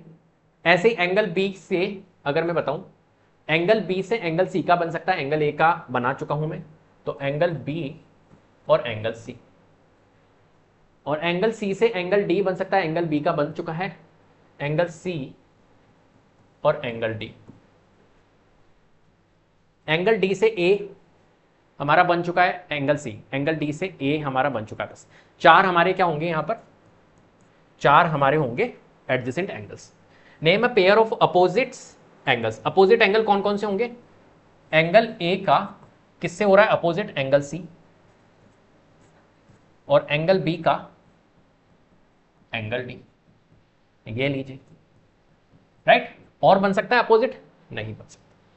How many pairs of adjacent angles are there, तो एडजेसेंट एंगल्स हमने बनाए, कितने बने बताओ, एडजेसेंट एंगल्स 1 2 3 4। और लास्ट क्वेश्चन है हमारा, how many pairs of opposite angles are there, तो कितने अपोजिट एंगल्स बने हमारे, 2 पेयर, ठीक है।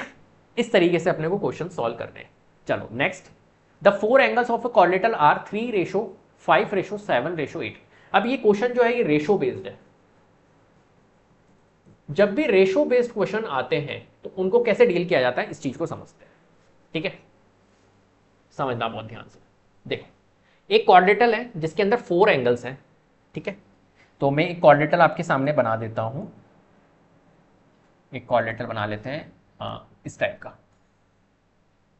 ये क्वाड्रिलेटरल मैंने बना दिया, मान के चलो, ठीक है, ये क्वाड्रिलेटरल है। अब इस क्वाड्रिलेटरल के अंदर ये कह रहा है 3 5 7 9, इस रेशो के अंदर उसके एंगल्स हैं, ठीक है। तो मैंने कहा कि यार इसको मैं बोल देता हूं, क्वाड्रिलेटरल को नाम कर देता हूं ए बी सी और डी। ये ए बी सी डी एक क्वाड्रिलेटरल है। इस क्वाड्रिलेटरल के अंदर ये जो एंगल्स है ये इस रेशो के अंदर है, इस रेशो के अंदर है। ए से शुरू कर देता हूं। जब भी अगर आपका रेशो बेस्ड क्वेश्चन होगा, रेशो में एंगल्स दिए हुए हैं, तो आप क्या करो, इनके पास में जो न्यूमेरिकल वैल्यू है इसके पास में एक कॉमन रेशो ले लो, मतलब एक्स एक वेरिएबल रख दो। तो 3 है तो इसको बोल दो 3x, ये 5 है तो इसको बोल दो 5x, इसको बोल दो 7x और इसको बोल दो 9x। ऐसा मैं क्यों कर रहा हूं, ऐसा मैं क्यों कर रहा हूं, एक कॉमन रेशो लेते हैं हम, ठीक है। तो लेट द कॉमन रेशो भी x यहां पर लेके, और ये एंगल्स हो गया, मतलब कुल मिला के ये एंगल्स का रेशो था। अब मैंने क्या करा यहां पर मैंने x x x एक कॉमन वैल्यू ले ली, एक कॉमन रेशो ले लिया, राइट। तो ये अब क्या बन गए, ये एक तरह से एंगल्स बन चुके हैं। ये अब एंगल्स का हमारा रेशो नहीं है, ये एंगल्स है। जो एंगल्स है वो 3x है 5x है, इस फॉर्म में है, राइट। तो कभी भी अगर रेशो से आपको एंगल्स फॉर्म करना हो तो एक वेरिएबल लगा दो कॉमन। चलो, तो यहां पर एंगल ए जो है ये 3x हो गया, ये हमारा हो गया 5x, ये हो गया हमारा 7x, और ये वाला एंगल हो गया हमारा 9x। ये लीजिए, सिंपल, ठीक है। चलो अब कर लेते हैं अपन क्वेश्चन। ये एंगल सम प्रॉपर्टी अपन यहां पर लगा सकते हैं, क्वाड्रिलेटरल की क्या होती है, 360 डिग्री होती है। तो मैं यहां पर कह सकता हूं कि angle A plus angle B plus angle C plus angle D जो होगा वो 360 डिग्री के इक्वल होगा। इसमें तो कोई परेशानी नहीं है। तो एंगल ए जो है वो कितना है मेरा, यहां पर 3x प्लस एंगल बी जो है वो 5x है, प्लस एंगल सी जो है वो 7x है, प्लस एंगल डी जो है वो 9x है, इज इक्वल टू 360 डिग्री, ठीक है। 3x 5x 7x और 9x ऐड कर लीजिए। तो यहां पर 5 6 7 8 8 और 7 होता है हमारा 15, 15 और 9 हमारा अगर करें तो 24, तो 24x आ रहा है और ये 360 डिग्री। ठीक है, तो x की वैल्यू हमारी निकल जाएगी 360 डिग्री। 24 को अगर ट्रांसपोज करें तो डिवाइड में जाएगा, तो 12 से कट रहा है, 12 दूना 24, 12 तिया 36, 30 बार, ये 15 बार जा रहा है। तो x की वैल्यू हमारी कितनी आ गई है? 15। राइट, इसने बोला था find the angles, angles find करने। तो जो एंगल्स थे वो हमारे 3x, 5x, 7x और 9x के फॉर्म में थे। x की वैल्यू हमारी आ गई है 15। अब हम क्या करेंगे, यहां पर ये जो 3x है वो क्या होगा? 3 इंटू एक्स है, x की वैल्यू 15 है, तो 3 इंटू 15 हमारा कितना आएगा? 45। मतलब जो एंगल ए था वो 45 डिग्री था। क्या मेरी बात समझ में आ गई?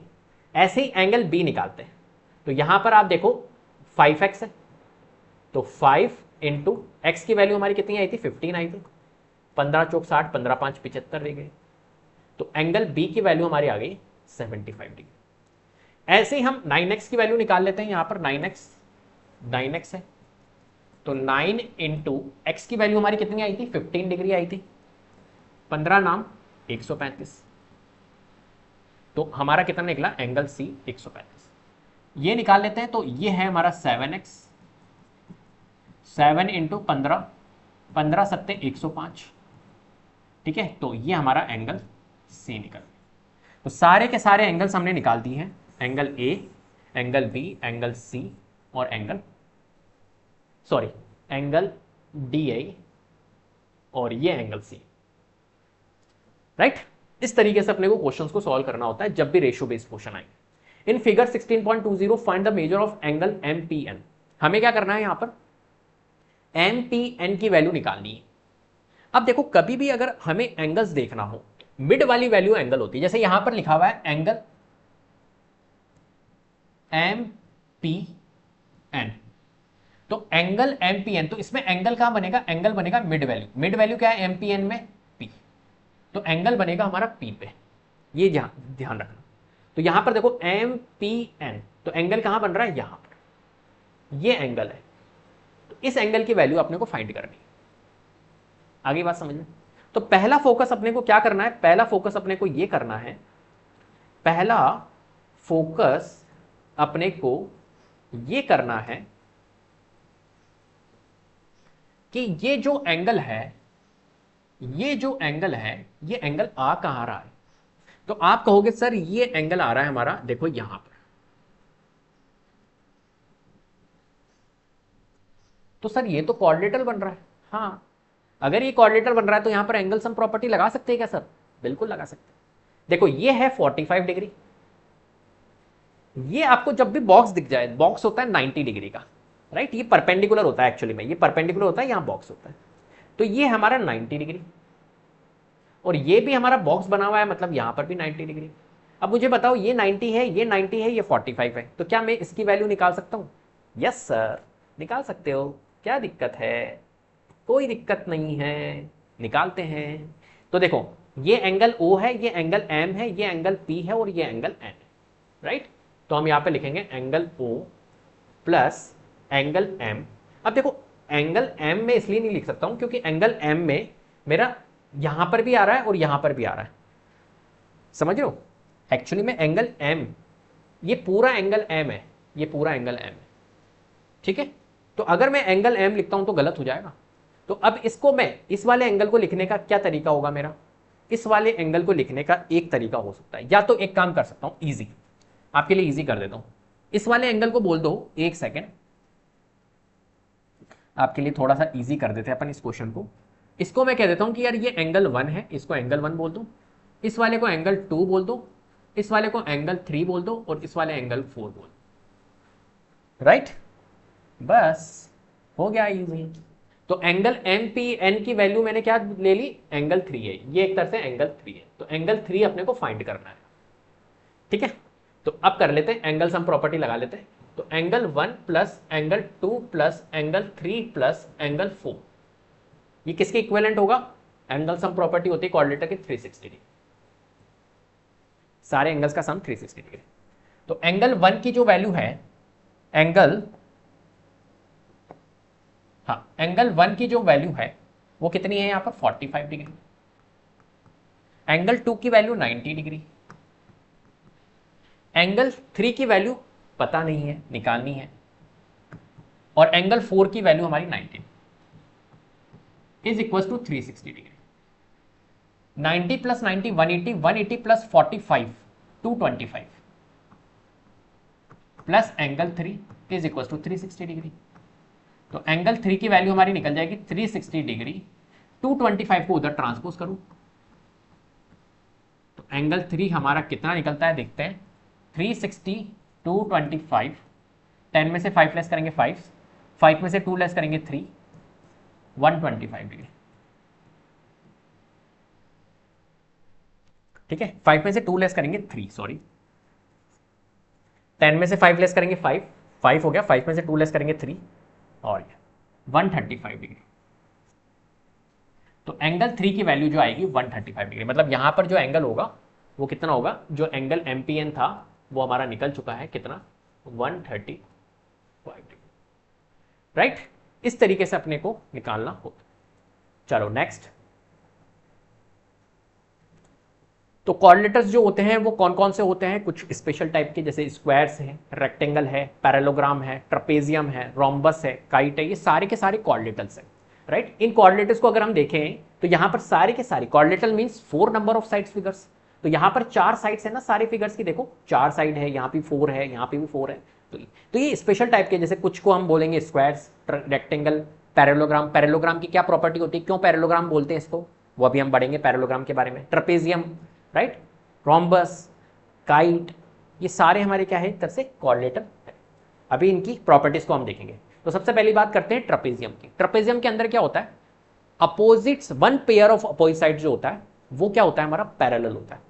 राइट, जैसे कि यहां पर देखो ये वाला जो फिगर है ये हमारा ट्रपेजियम शेप है। ये कोऑर्डिनेटर तो है, ये एक स्पेशल टाइप का कोऑर्डिनेटर है, लेकिन ये ट्रपेजियम क्यों है, क्योंकि यहां पर हमारे पास में क्या है, एक पेयर ऑफ अपोजिट साइड जो होती है वो क्या होती है, पैरेलल होती है। यहां पर अगर आप देख रहे हो तो ये वाला जो EF नजर आ रही है आपको और जो GH नजर आ रही है, ये दोनों पैरेलल है। ये वाली जो साइड है, ये वाली जो साइड है, इस साइड्स के क्या है, पैरेलल है। ये दोनों साइड्स हमारी क्या है, ये दोनों साइड्स हमारी पैरेलल। क्या बात समझ में आ गई। तो एक पेयर ऑफ अपोजिट साइड जो होता है वो अगर हमारा पैरेलल हो उसको हम बोलते हैं ट्रपेजियम। राइट, तो ये हमारा क्या है, ट्रपेजियम शेप। ये वाली पैरेलल नहीं है, ध्यान रखना। पैरेलल मींस क्या होता है कि ये आगे जाके अगर इनको एक्सटेंड करें, अगर हम पैरेलल मींस अगर इस वाली साइड्स को अगर हम एक्सटेंड करते हैं, ऐसे ही हम इस वाली साइड्स को भी एक्सटेंड करते हैं, तो कभी भी मीट नहीं करेगी। लेकिन अगर वहीं अगर हम देखें नॉन पैरेलल साइड्स कौन कौन सी है, EG और FH, इनको अगर मैं आगे जाके एक्सटेंड करता हूं तो ये मीट कर जाएगी, इंटरसेक्ट कर जाएगी। ऐसी साइड जो इंटरसेक्ट करे उसको हम बोलेंगे नॉन पैरेलल साइड्स, और यहां पर ये जो पैरेलल साइड्स है ये कभी इंटरसेक्ट नहीं करेंगी। क्लियर है बात। चलो, तो a trapezium is a coordinator. Trapezium जो होता है वो कोऑर्डिनेटर होता है क्योंकि 4 साइड्स होती है, in which one pair of opposite side जो होती है वो पैरेलल होती है। एक पेयर ऑफ अपोजिट साइड्स, उसको हम बोलेंगे ट्रपेजियम। तो in a trapezium the sides that are parallel to each other are called bases. तो इनको हम क्या बोलते हैं, बेसिस बोलते हैं। जो पेयर होती है, ठीक है, जो हमारा क्या होता है एक तरह से पैरेलल होता है, उनको हम बोलते हैं बेसिस। और जो नॉन पैरेलल साइड्स होती है, EF एंड GH जो है वो बेसिस है। यहाँ पर EF और GH दोनों पैरेलल साइड्स है, तो ये बेसिस है। और जो नॉन पैरेलल साइड्स होती है उनको हम बोलते हैं लेग्स। ये जो है इसकी, ये लेग्स, इनको लेग्स बोलते हैं नॉन पैरेलल साइड्स को, जैसे कि EG और FH। If the non parallel sides of a trapezium, जो नॉन पैरेलल साइड्स किसी ट्रपेजियम की अगर हमारी इक्वल हो तो हम उसको बोलते हैं आइसोसेलेस। राइट, अब जैसे ये वाला फिगर आपको नजर आ रहा है, ये आइसोसेलेस ट्रपेजियम है। ये ट्रपेजियम तो है लेकिन ये आइसोसेलेस है। क्यों, क्योंकि देखो ट्रपेजियम क्यों है, क्योंकि ये देखो ये जो साइड्स है ये दोनों पैरेलल है और ये नॉन पैरेलल साइड्स है। लेकिन जो ये नॉन पैरेलल साइड्स है ये दोनों की दोनों क्या है, इक्वल है। तो अगर नॉन पैरेलल साइड्स आपकी इक्विवेलेंट है तो उसको हम बोलते हैं आइसोसेलेस ट्रपेजियम। राइट, तो if the non parallel sides of a trapezium are equal then it is called isosceles trapezium. ठीक है, चलो नेक्स्ट काइट के बारे में पढ़ लेते हैं, प्रॉपर्टीज देख लेते हैं काइट की। काइट के अंदर क्या होता है, ये शेप दिख रहा है, ये काइट है, पतंग। राइट, अब इस शेप के अंदर अगर आप देख रहे हो तो ये वाली जो साइड्स है, एडजेसेंट साइड्स, ये क्या होती है हमारी, इक्वल होती है। तो ये वाली जो साइड्स है ये एडजेसेंट है। AB जो है वो AC के एडजेसेंट है, तो ये दोनों क्या है, इक्वल है। ऐसे जो AD है और AC है, AD और DC है, ये भी हमारी इक्वल होती है। तो a kite is a coordinator in which two pair of adjacent sides जो होती है वो इक्वल होती है। टू पेयर्स यहां पर दिख रहे हैं। टू पेयर्स क्यों? ए बी जो है वो ए सी, ए बी ए सी जो है वो इक्विवेलेंट है। ऐसे ही ए डी और डी सी ये भी पेयर है, ये भी एक तरह से एडजेसेंट साइड्स का पेयर है, और ये भी क्या है? इक्वल है, राइट। तो a kite has two pair of equal adjacent sides. यहां पर आपको दिख रहा है ए बी जो है वो बी सी के और ए डी जो है वो D. It has one pair of opposite angles, जो होता है वो इक्वल होता है। देखो अपोजिट एंगल्स, यहां पर आपको दिख रहा है ये वाला एंगल, ये एंगल जो होता है वो इस एंगल की इक्विवेलेंट होता है, ठीक है। और ऑब्ट्यूज होता है, ये ऑब्ट्यूज है, ठीक है। ये एंगल एक्यूट है, तो ऑब्ट्यूज जो एंगल्स होंगे वो इक्विवेलेंट होंगे, which are obtuse that are equal. यहां पर ए और सी जो है वो क्या है? हमारे इक्विवेलेंट। क्लियर है? तो कभी भी काइट के शेप में देखोगे तो ये वाले जो दो एंगल्स होंगे वो क्या होंगे? हमारे इक्विवेलेंट होंगे।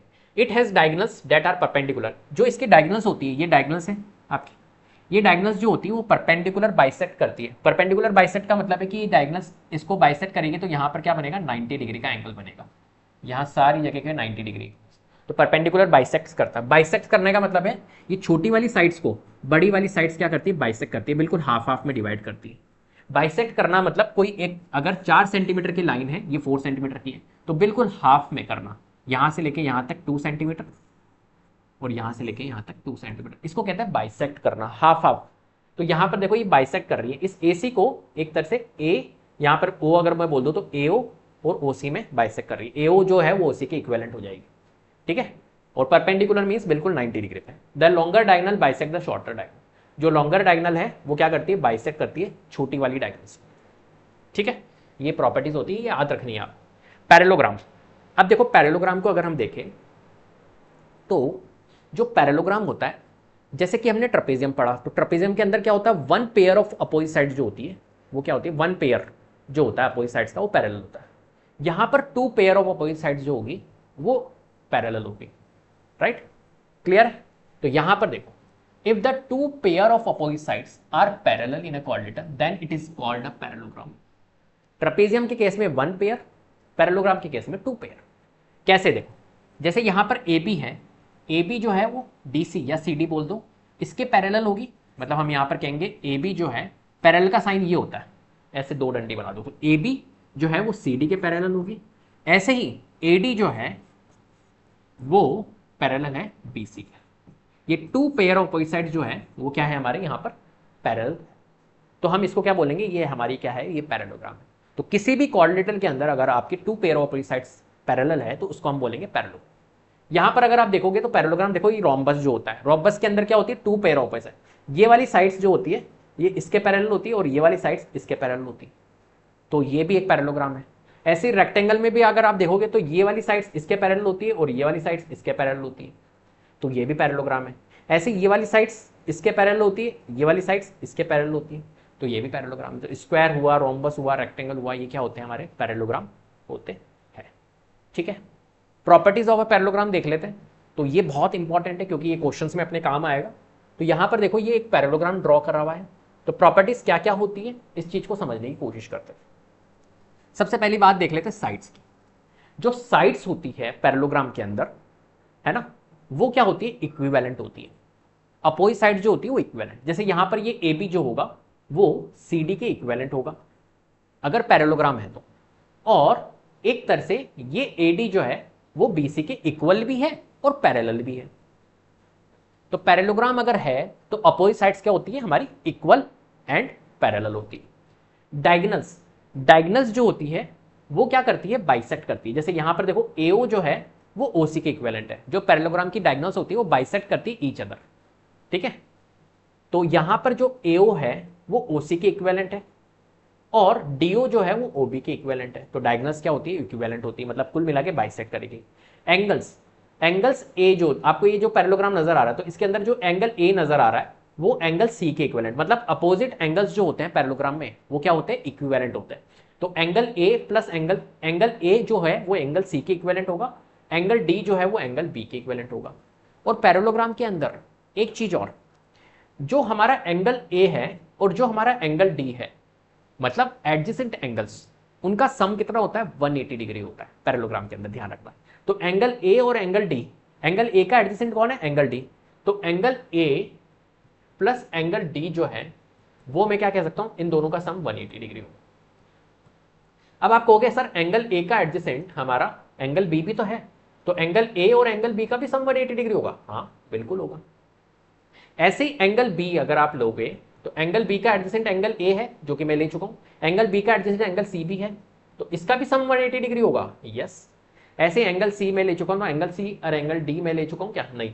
तो एंगल सी का एडजेसेंट हमारा एंगल बी है, ले चुका हूं। एंगल सी और एंगल डी अगर मैं लेता हूं, इसका भी सम 180 डिग्री होगा। यस बिल्कुल होगा, कोई दिक्कत नहीं। तो ये सारे केसेस यहां पर होते हैं पैरेललोग्राम के अंदर। ठीक है, चलो सम स्पेशल पैरेललोग्राम। तो कुछ स्पेशल पैरेललोग्राम जैसे कि रेक्टेंगल हुआ, रोम्बस है ना, इनको देख लेते हैं। तो ये रेक्टेंगल है, तो रेक्टेंगल जो होता है वो कोऑर्डिनेटर होता है, 4 साइडेड फिगर। तो rectangle is a parallelogram.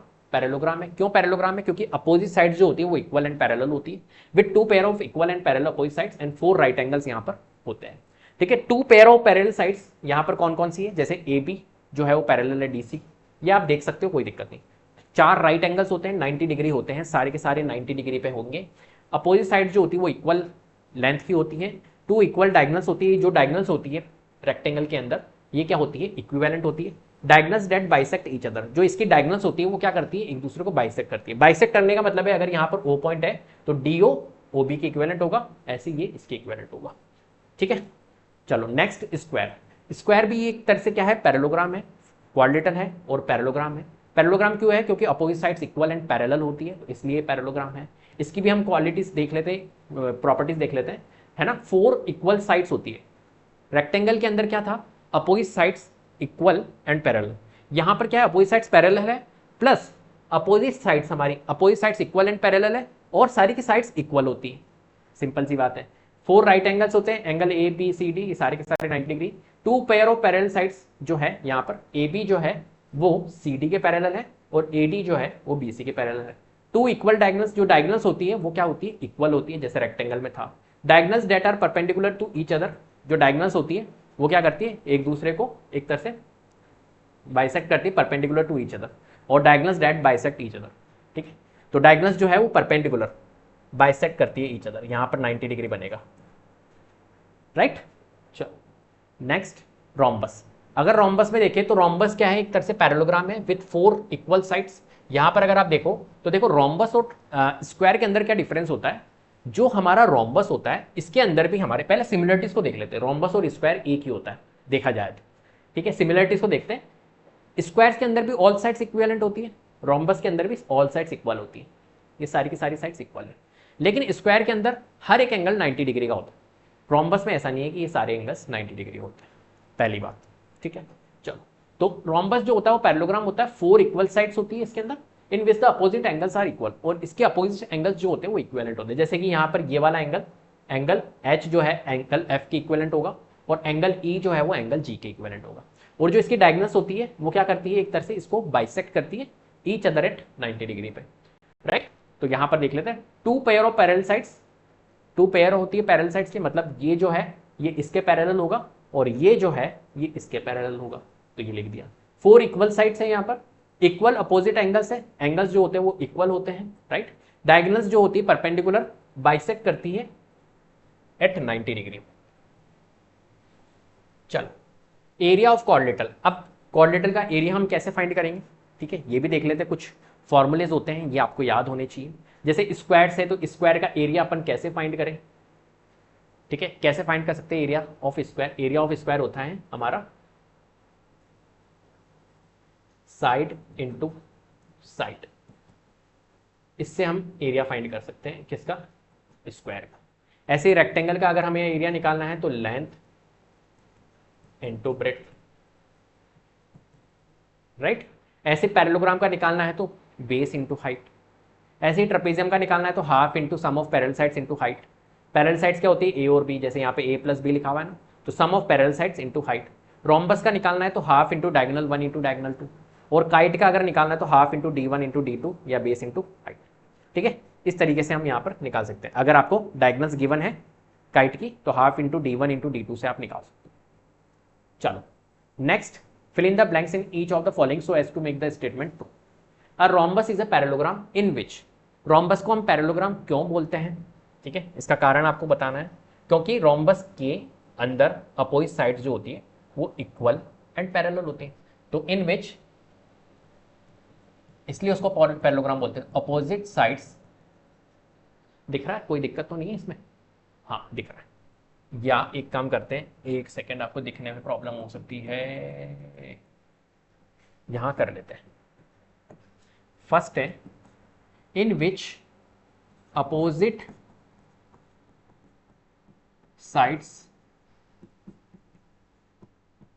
Equal and parallel, right. Second part है a square is a rhombus in which, square को रोम्बस क्यों बोलते हैं? ये जो स्क्वायर है वो रोम्बस क्यों है? क्योंकि ऑल साइड्स इक्वल होती।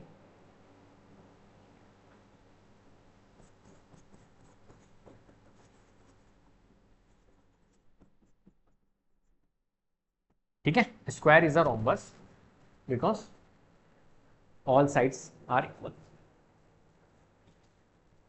अ rhombus has all its sides of, क्या होती है रोम्बस जो होती है उसके अंदर क्या होती है, सारी की सारी साइड्स इक्वल होती है, तो यहां पर आएगा इक्वल, इक्वल इन लेंथ।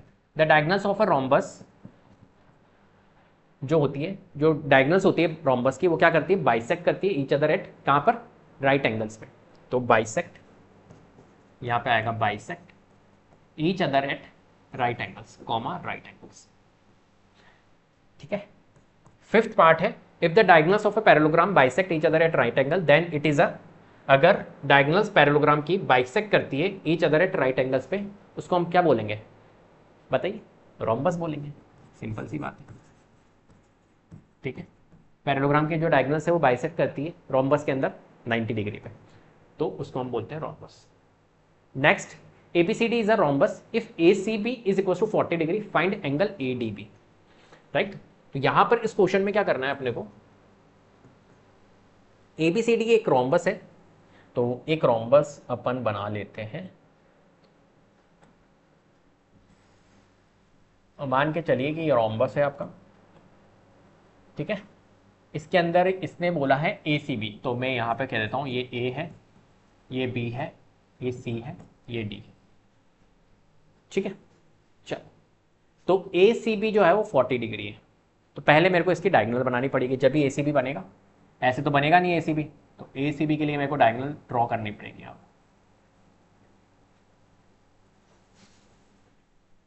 ठीक है, हाँ, ACB के लिए मैंने क्या कर दी, डायगोनल ड्रॉ कर। अब ACB क्या होगा हमारा, ACB ये वाला एंगल, मैंने आपको बताया था एंगल ACB अगर लिखा हुआ है तो मिड वाला एंगल होता है, तो एंगल यहां पर C आ रहा है, तो ये ACB मतलब इस एंगल की बात होगी, तो ये 40 डिग्री इसने बोला है, ये 40 डिग्री है। बहुत अच्छा क्वेश्चन है। ठीक है, फाइंड करना है ADB, फाइंड आपको क्या करना है ADB, मतलब ये वाला एंगल ADB, ये वाला एंगल फाइंड कैसे करेंगे? ठीक है, तो अब समझने वाली बात यह है कि जो हमारा यहां पर, बहुत ध्यान से समझिए, एक सेकेंड। ठीक है, ये हमारा फिगर जो है वो हमारा रोम्बस है। ठीक है, अगर ये रोम्बस है, पहली बात, अगर ये रोम्बस है तो यहां पर आपके अपोजिट्स एंगल्स जो होते हैं वो इक्विवेलेंट होते हैं, राइट। और जो इनकी डायगोनल्स होती है वो क्या करती है, एक दूसरे को बाइसेक्ट करती है, राइट। अगर ये 40 डिग्री है, ये 40 डिग्री है, तो ये वाला एंगल भी हमारा क्या होगा, 40 डिग्री का होगा, इधर वाला एंगल। और ये अगर पूरा 80 है तो ये पूरा भी 80 होगा, मतलब ये वाला 40 और ये वाला भी 40। तो कुल मिला के यहां से एक चीज आ गई कि ये 80 है और ये 80 है, तो टोटल कितना डिग्री हो गया हमारा, 160 डिग्री हो गया। क्या मेरी बात समझ में आ रही? अब टोटल एंगल सम प्रॉपर्टी अगर हम निकालें इस रोम्बस की, कितनी होगी, वो कोऑर्डिनेटर है तो 360 डिग्री होगी, एंगल सम प्रॉपर्टी 360 डिग्री होती है, मैं आपको बता चुका हूं। अब 360 में से अगर ये 160 लेस कर दें अगर हम, तो कितना आता है, 200। मतलब यहां से एक चीज समझ में आ गई कि यार ये वाला जो एंगल है पूरा और ये वाला जो एंगल है पूरा, इनका सम 200 होगा। अगर सम 200 होगा तो ऑब्वियसली बात है ये वाला एंगल जो है वो 100 डिग्री होगा। अब मैं इसको शॉर्ट में क्यों करवा रहा हूँ, क्योंकि आपका माइंड डेवलप हो चुका है इस लेवल पे, तो मैं पूरा लैंग्वेज प्रोसेस नहीं करूंगा, मैं सिर्फ आपको बताऊं। तो ये 100 डिग्री है और ये भी 100 डिग्री है। अब मुझे एक बात बताओ, मेरे को तो सिर्फ ये निकालना था, कौन सा, एडीबी मतलब ये वाला एंगल निकालना था। तो ये पूरा अगर 100 है तो यहां से लेके यहां तक ये कितना होगा, ये 50 डिग्री हुआ। डायगोनल्स बाइसेक्ट करती है, सिंपल सी बात। तो ये डायगोनल्स अगर इसकी बाइसेक्ट कर रही है और ये क्या करेगी, इसके एंगल्स को भी बिल्कुल बाइसेक्ट करेगी। यहां पर ये जो एंगल्स बनेंगे इसको भी क्या करेगी, ये बाइसेक्ट करती है। ऐसा नहीं है कि यहां पर ये एंगल्स अलग बनेगा, ये एंगल बनेगा, इक्विवेलेंट एंगल्स बनेंगे। क्या मेरी बात समझ में आ गई? तो यहां पर ये एंगल्स जो होते हैं ये इक्विवेलेंट यहां पर बनते हैं। चलो, तो एक तरह से यहां पर ये 50 डिग्री का होगा। तो जो एंगल एडीबी है वो कितनी डिग्री बनेगा अपना, 50 डिग्री। ठीक है, चलो पूरा प्रोसेस आप लिख सकते हो यहाँ पर। ऐसे ही the sides of a rectangle are in the ratio 2:3 and its perimeter is 20 centimeter. Draw the rectangle. एक रेक्टेंगल है जिनका, इसको भी मैं शॉर्ट में करवा रहा हूँ, ठीक है।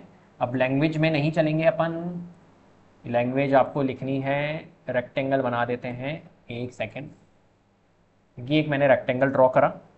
इस रेक्टेंगल के ये बोला इसने, sides of rectangle are in the ratio 2:3, right, clear, 2:3 में।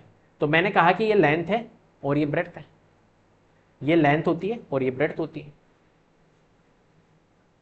इसको बोल देते हैं लेंथ और इसको बोल देते हैं ब्रेड्थ। ठीक है, वैसे तो मेरे को ये फिगर ऐसे नहीं बनाना चाहिए, एक सेकेंड, इस फिगर को मेरे को ऐसे ड्रॉ करना चाहिए क्योंकि लेंथ कम है। इस तरीके से करनी चाहिए, समझ रहे हो? ये भी रेक्टेंगल ही है, ठीक है, लेंथ कम है ना, ब्रेड्थ ज्यादा है। तो ये लेंथ है और ये ब्रेड्थ है। अगर हम सही ढंग से करें तो ये एक तरह से 2:3 के फॉर्म में है, लेंथ और ब्रेड्थ। तो मैंने आपको बताया था रेशो जब भी आए तो आप क्या ले लो, एक वेरिएबल ले लो इसके साथ में, तो ये 2x की फॉर्म में हो जाएगा और ये 3x के फॉर्म में ब्रेड्थ हो जाएगी। सिंपल कॉमन रेशो ले लिया हमने, ठीक है। तो 2x और 3x, ठीक है। It's perimeter is 20 centimetre. पहली बात, ये रेक्टेंगल है तो पेरीमीटर ऑफ रेक्टेंगल हमें पता होना चाहिए। तो पेरीमीटर ऑफ रेक्टेंगल जो होता है वो क्या होता है, 2 इंटू एल प्लस बी होता है, राइट। चलो, तो 2 इंटू एल में मैं पुट क्या करूंगा, 2x पुट करूंगा और b में मैं पुट क्या करूंगा, 3x करूंगा, राइट। और पेरीमीटर ऑफ रेक्टेंगल आपको इस क्वेश्चन में दिया हुआ है कितना, 20। तो यहां मैं पुट कर दूंगा 20 इसके इक्वल में। तो 2 इंटू एल प्लस बी जो है वो 20 की इक्विवेलेंट है। अब देखो यहां पर 2 इंटू 2x प्लस 3x कितना होगा हमारा, 5x, ऐड कर दो और ये 20। इस 2 को अगर ट्रांसपोज करो तो कर लो, तो 2 इंटू, या अगर इनको सॉल्व करो तो 2 इंटू 5x कितना हो जाएगा, 10x हो जाएगा और ये 20। तो x की वैल्यू 10 को ट्रांसपोज करो तो x की वैल्यू हमारी कितनी निकल जाएगी, 2 निकल जाएगी। आगे बात समझ में, इक्वेशन है भैया, ये तो सॉल्व करना आती है, आपने चैप्टर 2 में करा। x की वैल्यू हमारी 2 निकल गई। x की वैल्यू 2 निकलने का मतलब है कि ये 2x के फॉर्म में थी लेंथ, तो 2 इंटू एक्स हमारा 2 निकला है तो 4, और ये 3x के फॉर्म में थी लेंथ, तो 3 इंटू 2 विच इज 6। तो एक तरह से इसकी लेंथ निकल गई हमारी 4 और 6, ठीक है। चलो next, find the length of diagonal of a rectangle whose sides are 12 centimetre and 5 centimetre, ठीक है। तो ये क्वेश्चन बस एंड होने वाला है, कर ही लेते हैं इस क्वेश्चन को भी, ठीक है। एक सेकेंड, एक रेक्टेंगल मैं बना लेता हूं, ये रेक्टेंगल बना लिया। इसके बाद में इसने कहा है कि find the length of diagonal of a rectangle, आपको इसकी डायगोनल्स की लेंथ निकालनी है। तो मैं एक काम करता हूं, ये मैच कर लेता हूं, हुज साइड्स आर 12 सेंटीमीटर। ये जो लेंथ है ये 12 है और ये 5 सेंटीमीटर, इसकी साइड्स जो है वो 12 और 5 है। तो ये दे दिया आपको लेंथ। और अब इसने कहा कि इसकी डायगोनल्स आपको बतानी है, find the length of diagonal of a rectangle, ठीक है। इसकी रेक्टेंगल की डायगोनल्स बतानी है। कैसे निकालूंगा मैं इसकी डायगोनल्स, देखना, ये 5 है ये 12 है, पहली बात, ठीक है। तो मैं क्या करूंगा, यहां पर बहुत इंपॉर्टेंट क्वेश्चन है, बहुत इंपॉर्टेंट है। क्यों इंपॉर्टेंट है, इसका रीजन है क्योंकि यहां पर हम लगाएंगे पाइथागोरस थ्योरम। क्या बात समझ में आ रही है? तो अब आप देखिए यहां पर 5, तो ये 12 है, ये 5 है, ये 5 है तो ये भी 5 होगा, और ये 12 है तो ये भी 12 होगा। ठीक है, चलो अब अगर इस वाले ट्राइंगल को फोकस करो, क्योंकि डायगोनल्स यहां पर आ रही है, तो ये क्या कर रहा है, ये एक ट्राइंगल बना रहा है हमारा, राइट? ये एक ट्राइंगल बन रहा है, और ये ट्राइंगल कौन सा बन रहा है, ये बन रहा है right angle triangle, right angle triangle. और जहां पर राइट एंगल ट्राइंगल आ जाए वहां पर क्या लगानी है आपको, पाइथागोरस थ्योरम। पाइथागोरस जी को याद करना, पाइथागोरस थ्योरम। पाइथागोरस थ्योरम क्या कहती है, बहुत ध्यान से समझना। कोई अगर आपको राइट एंगल ट्राइंगल दिया हुआ है, मैं एक मिनट बना लेता हूं मैं आपके लिए राइट एंगल ट्राइंगल्स। ये लीजिए राइट एंगल ट्राइंगल हमने बना दिया। राइट एंगल ट्राइंगल क्या होता है, जिसके अंदर एक एंगल 90 डिग्री होता है, एक एंगल ओनली। तो यहां पर देखो एक ट्राइंगल है जिसके अंदर एक एंगल 90 डिग्री है, यहां पर होता है 90 डिग्री का एंगल, उसको बोलते हैं राइट एंगल ट्राइंगल। ठीक है, इस ट्राइंगल के अंदर क्या होता है, राइट एंगल ट्राइंगल के अंदर ये जो आपको दिख रही है पिसल पट्टी की जैसे, ये वाली साइड, इसको बोलते हैं हाइपोटेनियस। ये जो साइड्स है ये है हमारी हाइपोटेनियस। ये जो साइड्स का आपको दिख रही है यू परपेंडिकुलर, इसको बोलते हैं हाइट। क्या बोलते हैं, हाइट। और ये वाली जो साइड है इसको बोलते हैं बेस। ये जो आपको दिख रहा है ऐसे, बेस। ठीक है, अब इसको हाइट मत बोलो तो ज्यादा अच्छा रहेगा, इसको बोल दो परपेंडिकुलर, क्योंकि अपन अभी रिलेशन लिखेंगे तो उसमें कंफ्यूज होगा, दो एच आ जाएंगे। इस हाइपोटेनियस के लिए भी मैं एच लिखूंगा, हाइट के लिए भी एच लिखता तो थोड़ा सा अच्छा नहीं लगता, तो इसको परपेंडिकुलर बोल दो, राइट? अब देखो पाइथागोरस थ्योरम क्या बोलती है, ये कहती है कि हाइपोटेनियस का स्क्वायर, और ये वेरीफाइड है, ऐसा नहीं कि वेरीफाइड नहीं, जो हाइपोटेनियस का स्क्वायर जो होता है वो बेस का स्क्वायर प्लस परपेंडिकुलर का स्क्वायर होता है, बस सिंपल। अब हम क्या करेंगे, यहां पर समझो, यहां पर बन रहा है राइट एंगल ट्राइंगल, इसी तरीके का ट्राइंगल बन रहा है, तो ये है हमारी हाइपोटेनियस। तो कुल मिला के हमें यही तो निकालनी है, इसने बोला डायगोनल निकालो, तो डायगोनल ही तो निकालनी है, और ये क्या है हमारी हाइपोटेनियस है, तो कुल मिला के हमारे को हाइपोटेनियस निकालनी है। बेस, अब देखो ये जो चीज है ये क्या है, ये एक तरह से बेस है, और परपेंडिकुलर ये क्या है, ये परपेंडिकुलर है। तो अगर इस फॉर्मूले में मैं रख दूं इसको, तो मेरी डायगोनल निकल जाएगी। क्या मेरी बात समझ में आ रही है? तो बस हम यहां पर हाइपोटेनियस का square is equal to base का स्क्वायर प्लस परपेंडिकुलर का स्क्वायर लगाएंगे, राइट? तो हाइपोटेनियस क्या है यहां पर, मेरे को नहीं पता डायगोनल। बेस क्या है, 12 का स्क्वायर। परपेंडिकुलर क्या है, 5 है, तो 5 का स्क्वायर। 12 का स्क्वायर होता है 144, 5 का स्क्वायर होता है 25। 144 प्लस 25 करेंगे 169 आएगा। तो हाइपोटेनियस का स्क्वायर 169, तो हाइपोटेनियस क्या आ जाएगी हमारी, स्क्वायर को अगर उधर भेजूंगा तो अंडर रूट हो जाएगा, राइट? स्क्वायर जब ट्रांसपोज होता है, जैसे हमारा प्लस की वैल्यू को इधर ट्रांसपोज करते तो माइनस में जाती है, माइनस की वैल्यू को प्लस, ऐसा करते हो। तो अगर स्क्वायर है ना, स्क्वायर को अगर आप ट्रांसपोज करोगे तो वो अंडर रूट में जाएगा, राइट? और जब भी अंडर रूट में जाएगा, ध्यान रखना, ये स्क्वायर जब उधर अंडर रूट में जाएगा तो दो वैल्यू देगा, प्लस और माइनस दोनों में। ये चीज हमेशा ध्यान रखना, प्लस और माइनस दोनों में। तो हाइपोटेनियस की वैल्यू निकलेगी अंडर रूट 169 कितना होता है, 169 का स्क्वायर रूट अगर अपन निकालेंगे तो कितना आता है, 13 आता है, राइट? आप निकाल सकते हो, 13 होता है। तो 13 प्लस और माइनस दोनों में। लेकिन क्या हाइपोटेनियस जो है, जो हमारी साइड से है, वो नेगेटिव पॉसिबल है? नेगेटिव मतलब तो है ही, तो पॉजिटिव ही आएगी, तो पॉजिटिव 13। तो हाइपोटेनियस जो है वो कितनी आ गई हमारी, 13। हाइपोटेनियस मतलब डायगोनल, तो डायगोनल हम निकाल चुके हैं। डायगोनल जो होगी, जो डायगोनल होगी वो कितनी होगी, 13 सेंटीमीटर। ठीक है, इस तरीके से इन क्वेश्चंस को आपको सॉल्व करना होता है। तो सारे स्टैंडर्ड टाइप के क्वेश्चंस मैंने यहां पर इस वीडियो के अंदर डिस्कस कर लिए हैं, आपने देखा भी होगा, क्लियर है? तो उम्मीद करता हूं आपको वीडियो पसंद आई होगी। अगर वीडियो पसंद आई तो प्लीज लाइक कीजिए, शेयर कीजिए, चैनल को सब्सक्राइब कर लीजिएगा, बेल आइकन को जरूर प्रेस कर लीजिएगा, जिससे कि अपकमिंग वीडियोस के नोटिफिकेशन आपको टाइम टू टाइम मिलते रहे। Thank you so much.